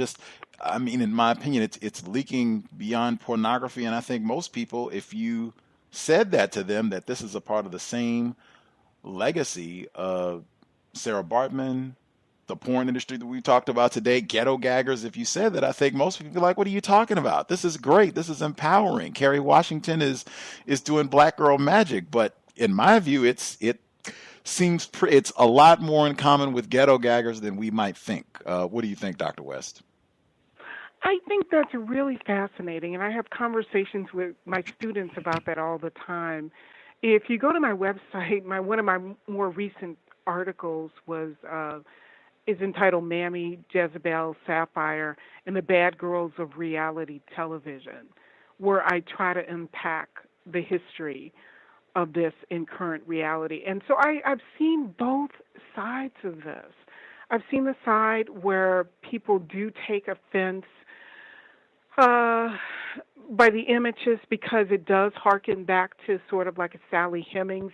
But at the same time, I also see the argument that people make that she's highly educated and she's almost making a choice to have sex with this very powerful white man who happens to be president or former president of the United States, so where people can push back to say it's different because she's presumably empowered with her sexuality, and she's making choices about who to sleep with rather than those choices being made for her. So I honestly see both sides of the problem in those media depictions.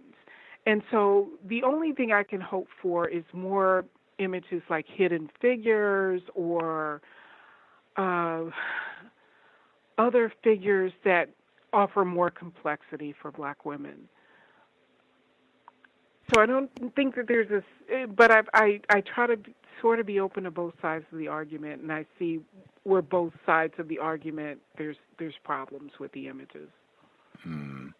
I remember the folks who were talking about the black people who nowadays voluntarily, willingly participate in the type of videos where they're being beaten by whites or shackled or whatever it is. Say, hey, they have agency. They're choosing to do this, and it's no problem. They have agency. I reckon folks can take that position. Anything that is tending to replicate what I have seen on the plantation and in the system of white supremacy, racism, we already got enough of that. We don't need any more of that replicated. Let's push towards justice. Let's push towards something way better than black people being whores and shackled and all of that. We have done centuries of that. Done it. Let's way different, way different, and way better.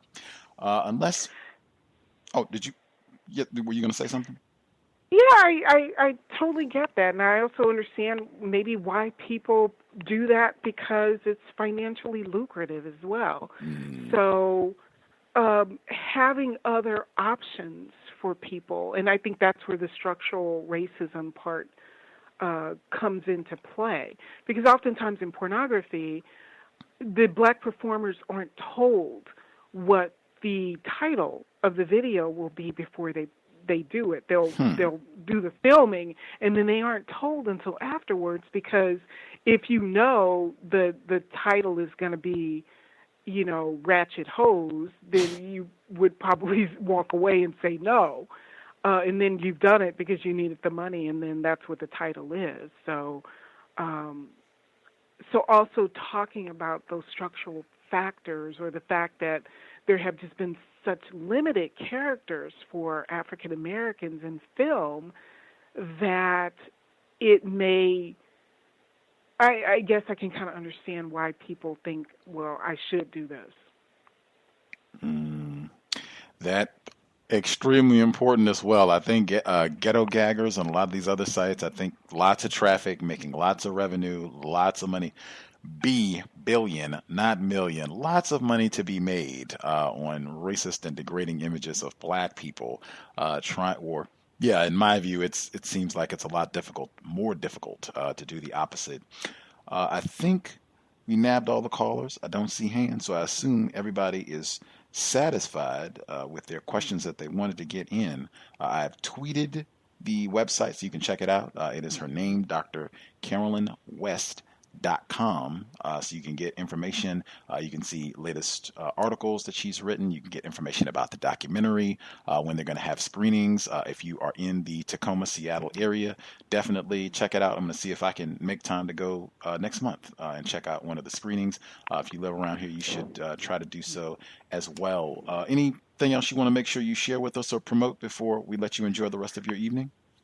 No, I certainly will be updating my website. I thank you so much for the opportunity. I'm glad people are really interested in this topic, and it has been a pleasure. We thoroughly enjoyed it. The documentary is superb, just stellar effort. I'm really going to be excited when folks get an opportunity. Listeners, widespread can check it out. Excellent work. Keep up your outstanding research, and hopefully, I'll be able to see you next month. I'll be able to get down to Tacoma and check out the screening. All right. I will post that on my website, and I'll send you those dates. Outstanding. Thank you so much for sharing a bit of your Tuesday evening with us, Dr. West. Okay. Have a good one. Thank you so much. Thank you. Take excellent care. Okay. Thank you very much. Good evening. Context of white supremacy. Dr. Carolyn West, right here, University of Washington at Tacoma. Been there a few times. Anyway, if you, I know we do have listeners that are that live in the Seattle area. Might be worth a visit to check it out if it's not too much trouble to get to the campus on Tacoma. The film is great. It's about an hour long. Some of the images are disturbing. You already know that up front, but I mean, it's not like gory. They don't stay on it too long, but it is powerful, I think. Check it out. Lots of great information. I'll be looking forward to, I think she said her next project is going to be on how black males are subjected to this same racist treatment in the porn industry. So I guess there'll be a follow-up. Maybe we can have her back on the program when she's done with that part of the project. But really important work, in my opinion. I think, as I said, I think at the beginning, if we have any newer listeners who might not understand Mr. Fuller or other folks that they've heard say, well, wait a minute, what do you mean something's incorrect about white people engaging in sexual intercourse or sexual activity with non-white people? What do you mean that that's incorrect? What do you mean that the white person is always engaged in an act of white supremacy if they're engaged in any type of sexual activity with a non-white person? Why on earth would you take that position?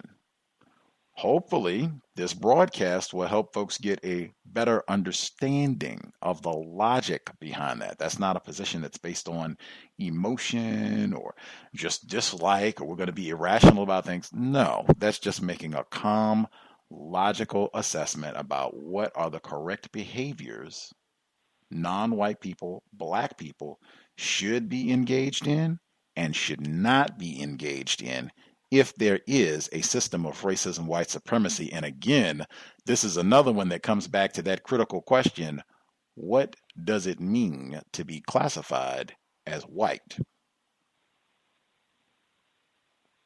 Again, if folks need any reading material, I know we have folks always look forward to inspiring listeners to read. Reading is more important than watching TV. Reading and writing more important.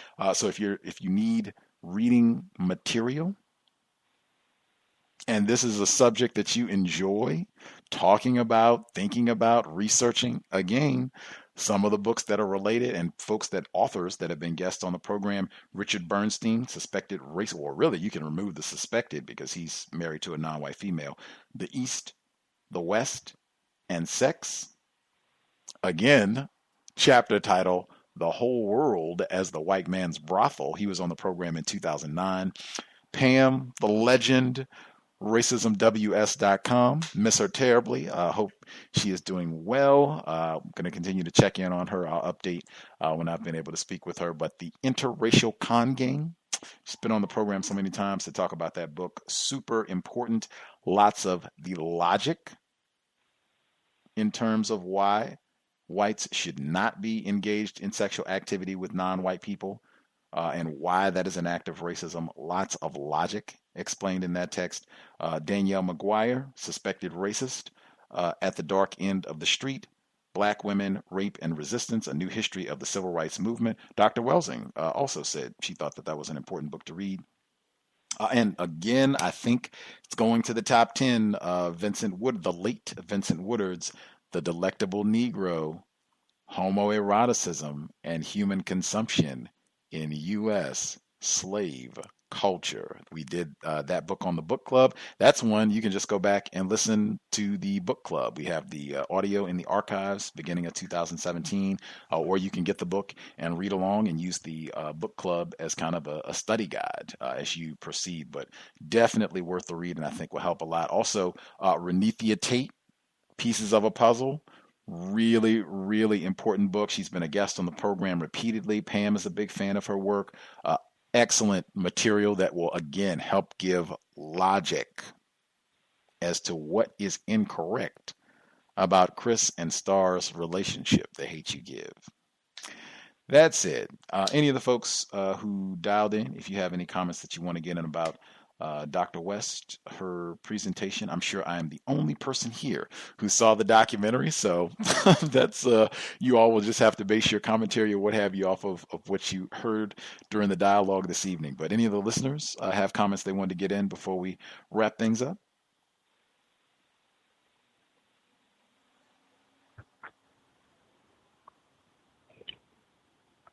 Can I be heard? Retired firefighter in Florida. Am I correct? And did she say that? I think she was asked about what a black feminist is, and she included in her dissertation about the combination word that racism is not enough, and that sexism, and I think she mentioned something about homo. What is that word? I have problems with some words because I don't actually use them. Homo.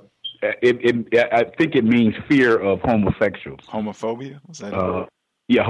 She mentioned about that homophobia are enough for her to define herself as such, and race doesn't. It's not a. I guess she's. Do you remember that part of the interview? I believe I do. I think she also used the term. Could you make some clarity? Could you make some clarity for me in that explanation that she gave?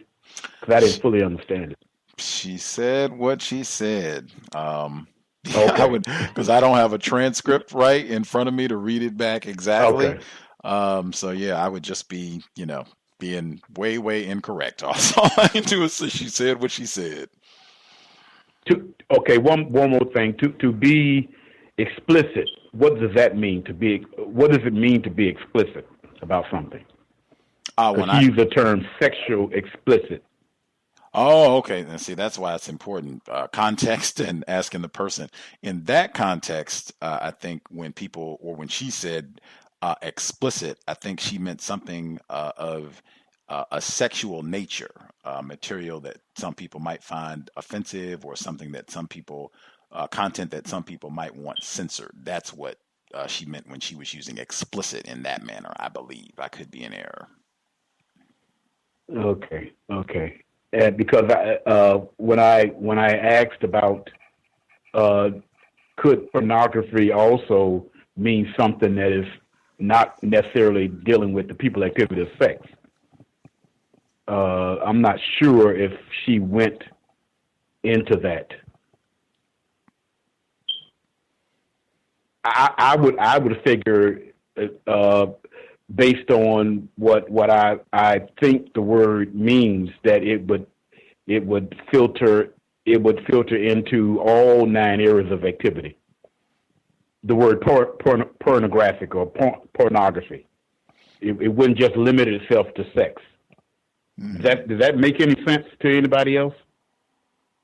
It does. To me, that makes sense. I would, with listeners, I do always think it's best with words to ask the person that used the term for definition. That way you can get extra super clarity about, what they meant and all that. That's always the best route to go because, everybody else is kind of guessing. Anyway, I do think in terms of pornography being beyond just the 8th area of people activity, sex, I think myself and others have described these police shooting videos as a form of pornography, racial pornography, to just watch black people be gunned down. In my view, that is certainly explicit content, although not sexual.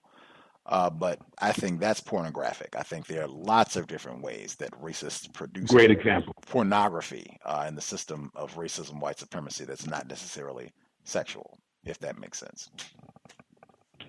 Great example.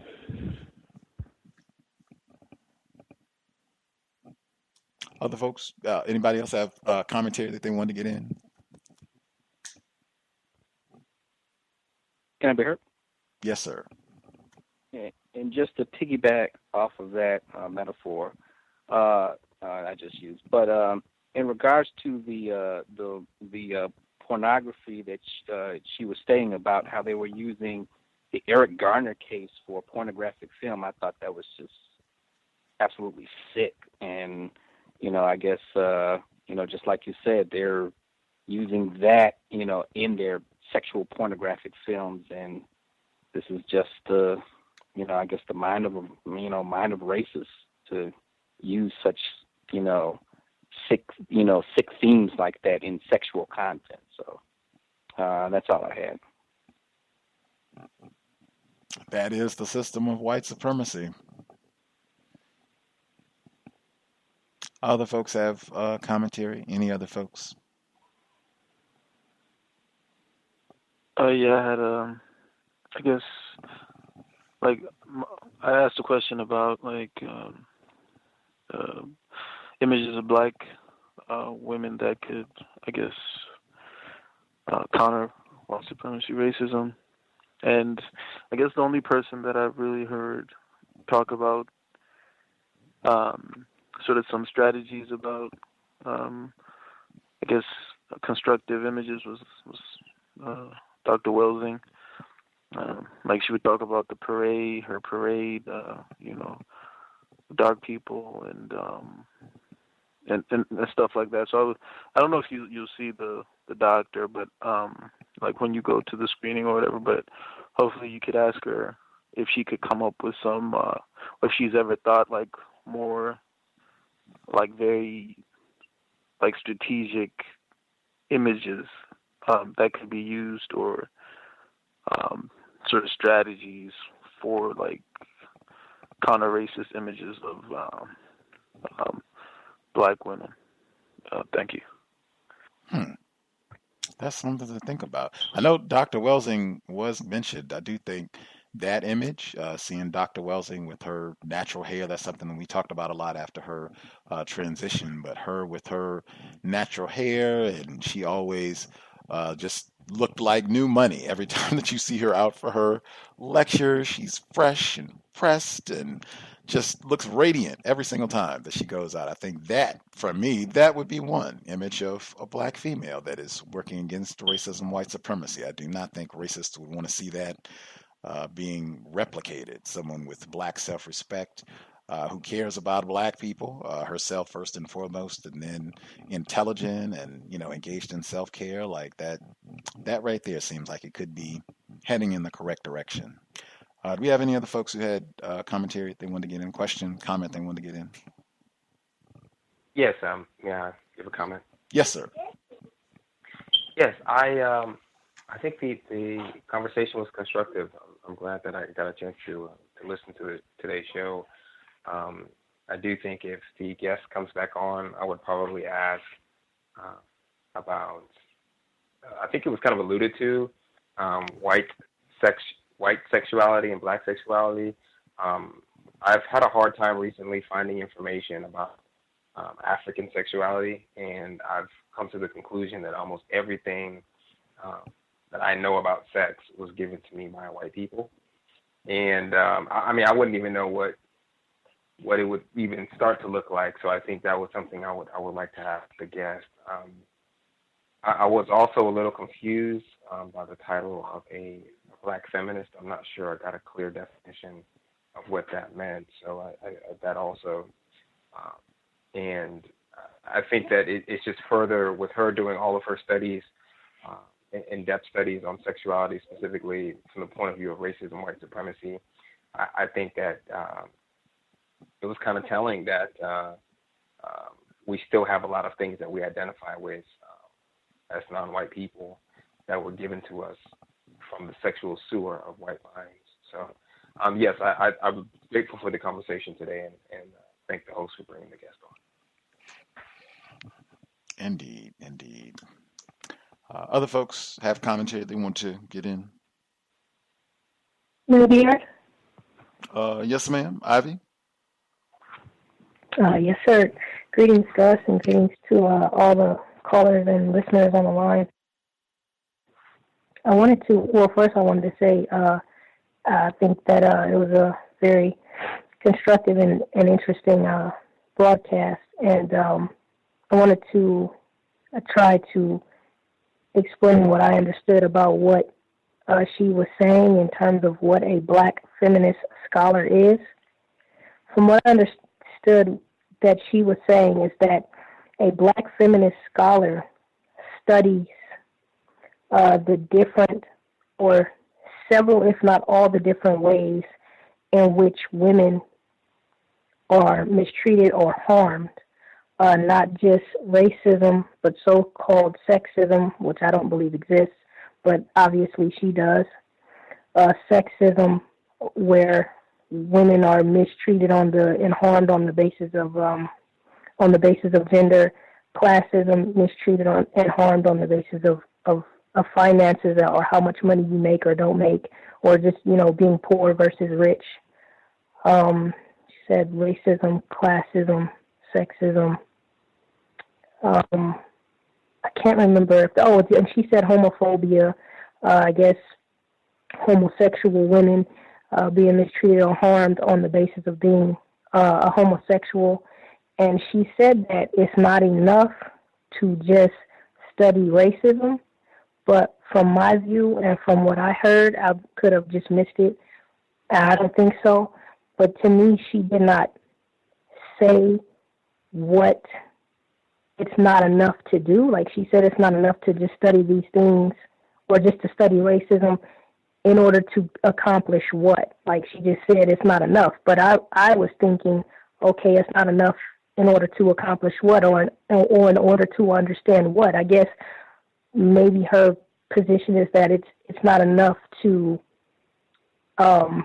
understand the full spectrum in which women are mistreated and harmed if you don't study all of these other aspects, which I completely disagree with. But that was my understanding of the answer that she gave. And thanks, everyone. Thanks, Gus. I'll mute my line. Appreciate that, Ivy. We have any other folks who had comments they wanted to get in? Yes, I had one quick comment. Yes, ma'am. Listening to the conversation, and I definitely want to take a look at the documentary.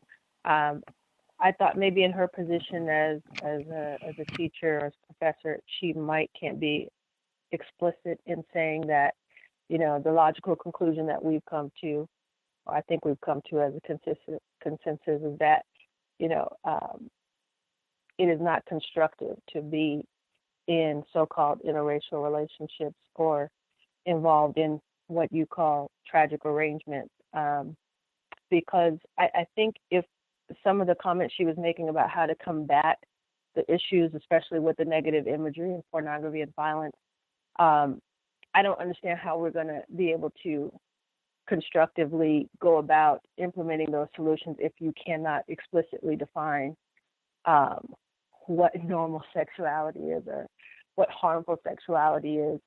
And if you can explicitly say, just like we can say that there's racism, that there's non-white people and white people, that's how racism is constructed. I think you have to be able to say there is a difference in white sexuality and non-white sexuality, even if that's being very broad in general. So I would love to be able to talk about that more, maybe in other broadcasts, because I've listened to several that you've done on tragic arrangements. But I think that's important to be able to have definitions and somehow define where you want to go from this point if we're saying that this is problematic. Thank you.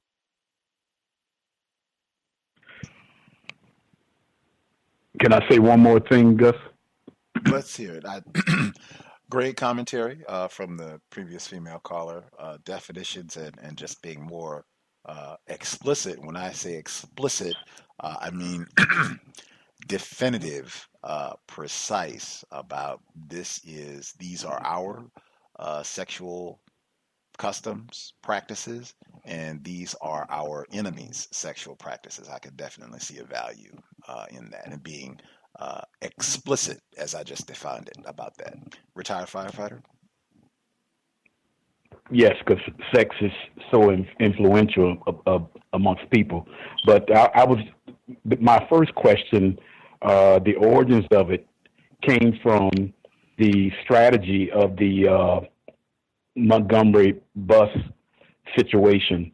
The organizers actually there were several people who was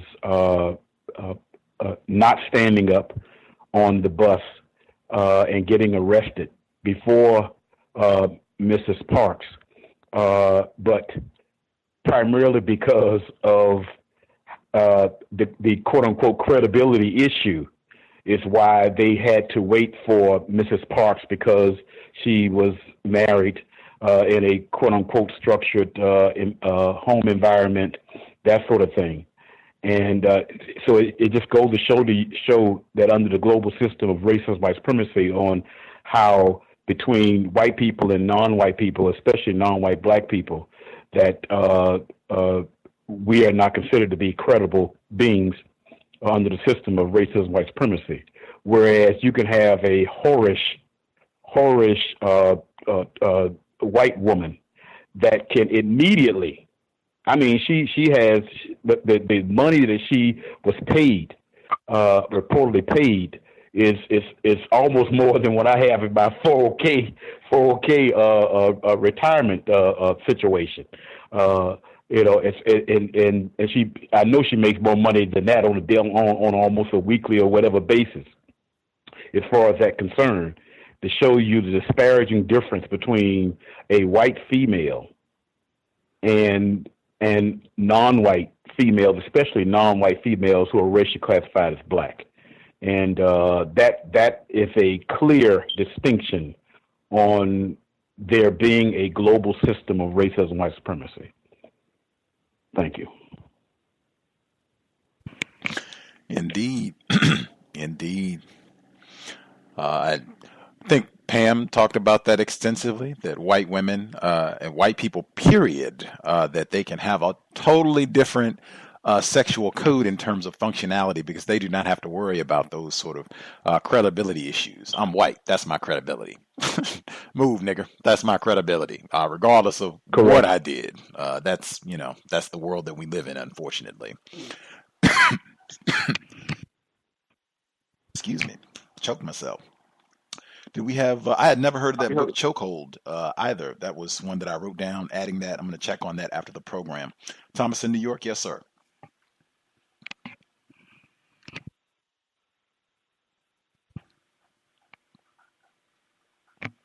Were you going to comment, Thomas in New York, or made a brief Yes, change? I was. I saw I was just talking. I didn't know I was muted. I'm sorry.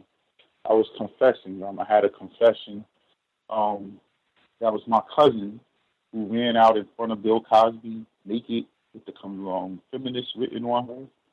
That was my cousin Nikki, and I was quite shocked when I saw that. And she's been in tragic arrangements in the past, so I guess it shouldn't have shocked me, but they were not in the quote-unquote United States. It was tragic arrangements, so I just had a confession there. As far as the porn, I find there's a lot of psychological profiles that can be taken when you watch who is engaging in these porn things. Now, one porn site in particular that I thought was very interesting, I was going to mention it, was this one called Black. And I started researching it because of the name alone, which is like Black. Wow, I got to see what this is about. And this very fetishy very high quality camera, very high quality as far as the scenes and the scenery and everything. You can tell they spent a lot of money renting the places, and the women are made up very, very, well, but they're all white, and the men are all black. And the men all are rich, the women are rich, but it's all about the woman. And I just wanted to know, I was going to ask, who was that? Who did she think that was made for? Was that made for white women or white men? Because it's very odd. And I was going to also mention the dark web. I don't know if you guys are familiar with that, or the black internet or the dark web. Once again, a play on the words. And on this type of internet, if you have an onion router and you have some Bitcoin, some money, you can enter these sites where you can see 10 mass white men rape a 17 or 16-year-old black girl. And the rich people who are watching this from their computer can throw in $25,000 for them to cut off a finger or a toe. However, there's been so many cases of the black women who come up missing, ending up last place being seen on one of these websites, and their body and nothing's never been found, and the men are all masked, and they're saying, the people who own it are saying, oh, this was all staged, but you can tell that it's real. They're cutting off her breast, they're drinking some of her blood. It's whatever these people are typing in and paying and willing to see. And of course they do it to white women too, which I suspect are coming from other countries because they don't seem to speak English. But for the most part, I've seen a lot of black girls in these sites, and they've never been seen again. However, they've been some of the missing people. There's been some people who've done work on that, and a few of them haven't survived to finish their research. But I'll mute my line. Thank you, guys. Wow. Not a surprise. I think if people remember last 2017, like the early portion, when there was a lot of attention focused on the missing black girls in the Washington, D.C. area. Not a surprise at all. We talked about that with Jeffrey Dahmer in Wisconsin. Dr. West mentioned that on the program. Of course, that's who you would want to prey on. Who cares about black children, girls, boys, whatever? Who cares? We can go, and make our snuff flicks and, do our thing. Not a surprise at all under the system of racism, white supremacy. Any other folks have comments they wanted to get in? Can I be heard? Yes, sir. Yeah. The large, she's doing great. I just want to say she's doing great work. I'm really excited to see the work she puts out. My issue with I don't see the benefit of feminism, especially for non-white women. It was kind of confusing because when I asked her about any kind of legislation or any kind of progress that non-white women have had by titling themselves as feminists, it just perplexes me. I don't know why anyone would be a part of a group that can't really get any kind of work done to progress the situation that they're in. Albeit, I do appreciate the work that she's putting in with pornography, but that's just my only comment. Thank you. Right on.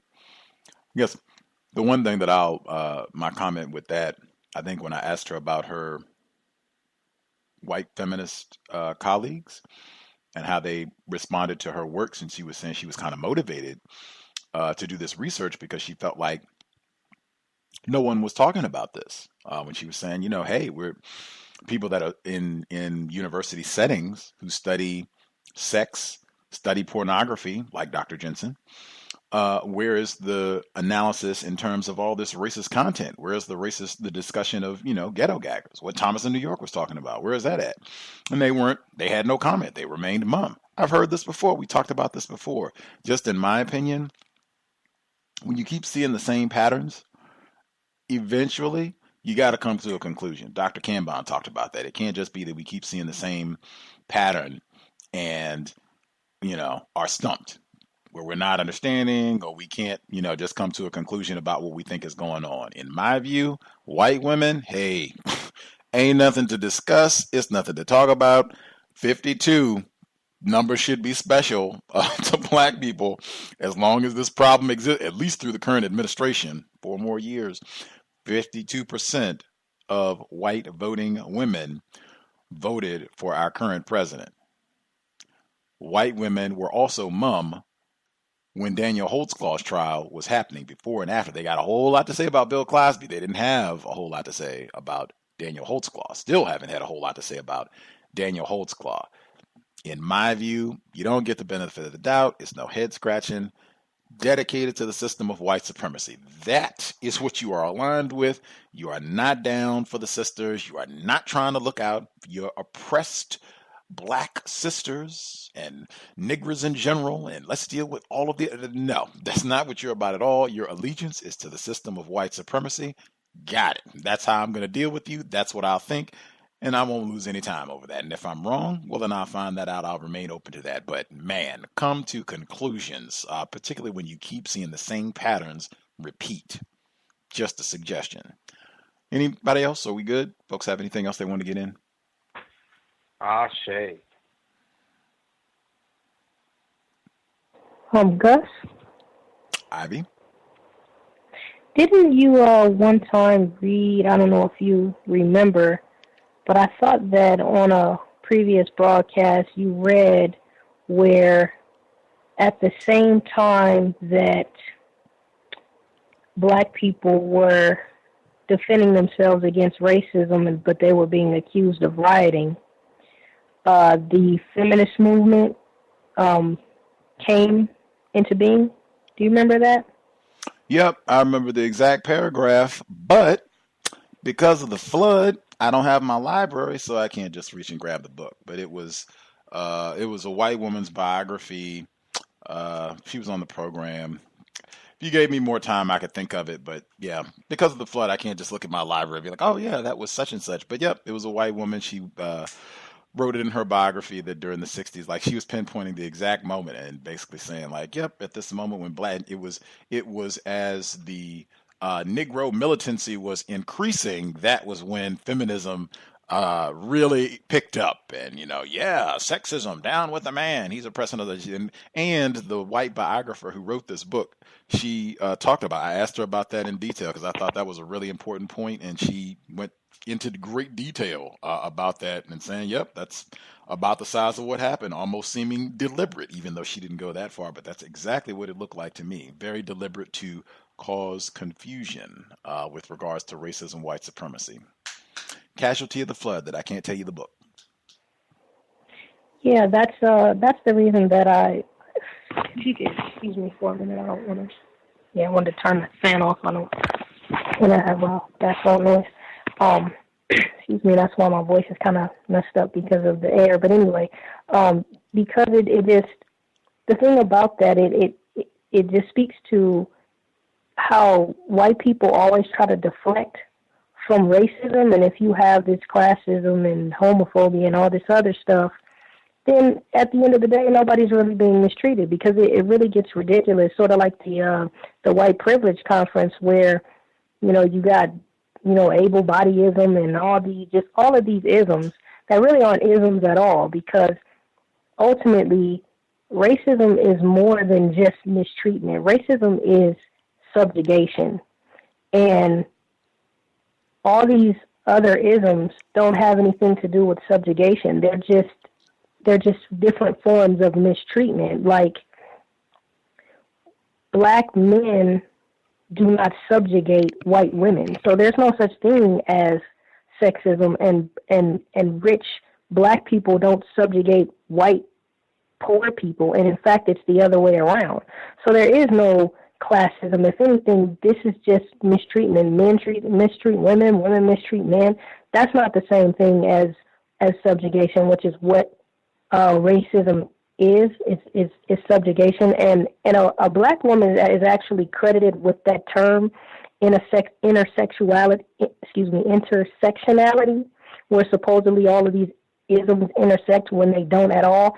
And even though a black woman is credited with that, I think that white people are behind that, and that somehow they've been able to put a black woman's face on that. I'd like to know who the real original person is who kind of came up with that concept. And I believe that person, because I mean, we're all educated by white people anyway, and they were able to spread, that doctrine, and then again somehow this black woman gets credited with that. But that's the whole thing that you end up with. You just end up with a bunch of confusion, because ultimately it's just lies. There is no intersectionality, and there's no, all these other isms. There's only one ism, and that's racism. And that's why the firefighter and probably some other people were confused, because it's just a bunch of confusion, because it's just lies. And, that's all I wanted to add. And I'll mute my line. Thanks, Gus. It was Ann Braden. My memory is not that bad. It was Catherine Fozell. She was a guest on the program, I believe, 2014. Year might be off, but Subversive Southerner. It was about Ann Braden. If I was at my residence, I could give you the exact page, exact paragraph where she says that. But since I don't, I can just tell you that is the book, and she was on the author of the book, Catherine Fozell, Suspected Racist. She was on the program, and we talked about that portion specifically, white women distracting from racism, white supremacy. Anything else? I was just going to quickly say, I listened to that broadcast. That's where I got it from. It was a great broadcast. That was it. Reading is more important than watching television. Just like to thank Miss Ivy for clearing that up for me. I think she provided clarity. Thank you, Mr. Firefighter. I was really hoping to do that. I was concerned that I didn't do a good job of it, but I really, really tried. Thank you so much. You're welcome, ma'am. Anything else? Folks satisfied? Yes, sir. Go ahead. Can I be? Okay. I just want to say really quickly, because of, I think it's Ivy, she did a great job clarifying, by the way, but because of that kind of instruction about racism and white supremacy, she began talking about racism as if it's some sort of atmosphere, like something so intangible and abstract, calling it systematic, and it's just this big ominous thing that's not tangible, which I just find extremely incorrect. But that's all I want to say. Is that Jay in the STL? Can you repeat that, please? Who just spoke? Was that Jay in the STL? No, ma'am. Okay, well, thank you anyway for what you just said. And I think that the guest herself, as well as a lot of people, are confused because this stuff is confusing, and that's the whole point, because white people want to distract from racism as much as possible. And if they can accomplish the goal that if everybody's mistreated, there's really no such thing as racism and black people aren't really mistreated, that's what they want to get to if they can get there. And they're making kind of a lot of progress with just all the confusion that they're spreading. They've confused so many people, and I'm even confused as well. But because of this program and other things, it's challenging me to think more and more, and the confusion is getting less and less. But yeah, that's what it boils down to, just a whole lot of confusion, and it is confusing. So it's understandable that people are just confused, and that's it. If racism, white supremacy is what I think it is, it facilitates all of those other isms. Ashe.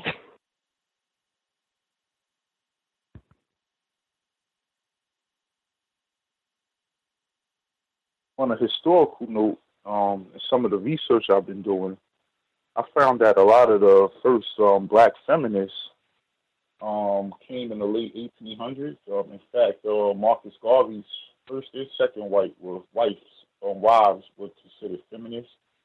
How white women were able to co-opt into that and redefine that construct is one of the things that I'm trying to find. But first, people who were trying to get rights for women, especially labor rights and things of that nature, were black women because white women didn't work. They couldn't work back then. Their men wouldn't allow them to, so they had no rights.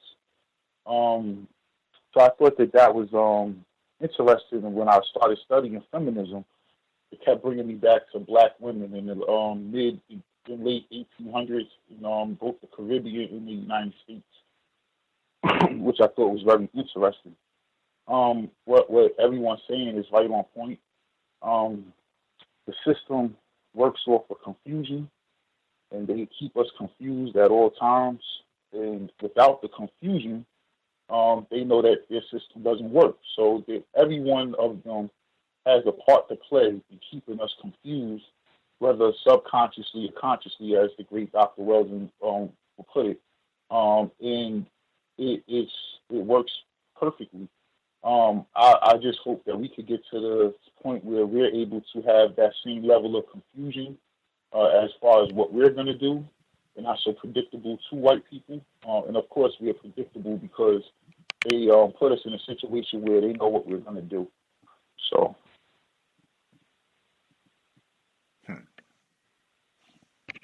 Right on. Appreciate that, Thomas in New York.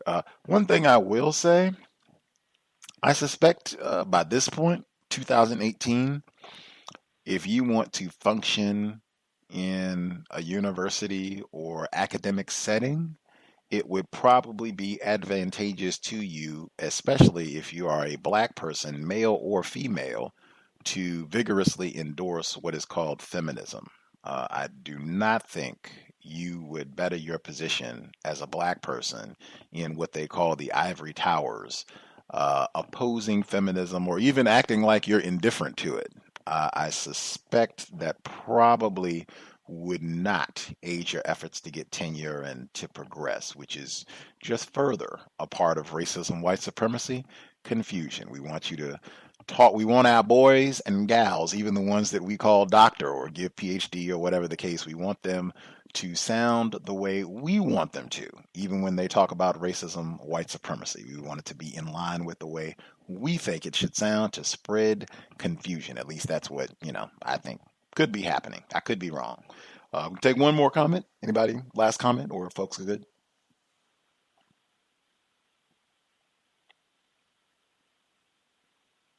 Yeah, I just want to say, I think on the plantation, white men had a very strong working relationship with black women as far as keeping their business intact. They would go to the black men or big mama to know how many slaves is ready to work, who's ready to do what, who's in good condition, where such and such is, to get this one in line.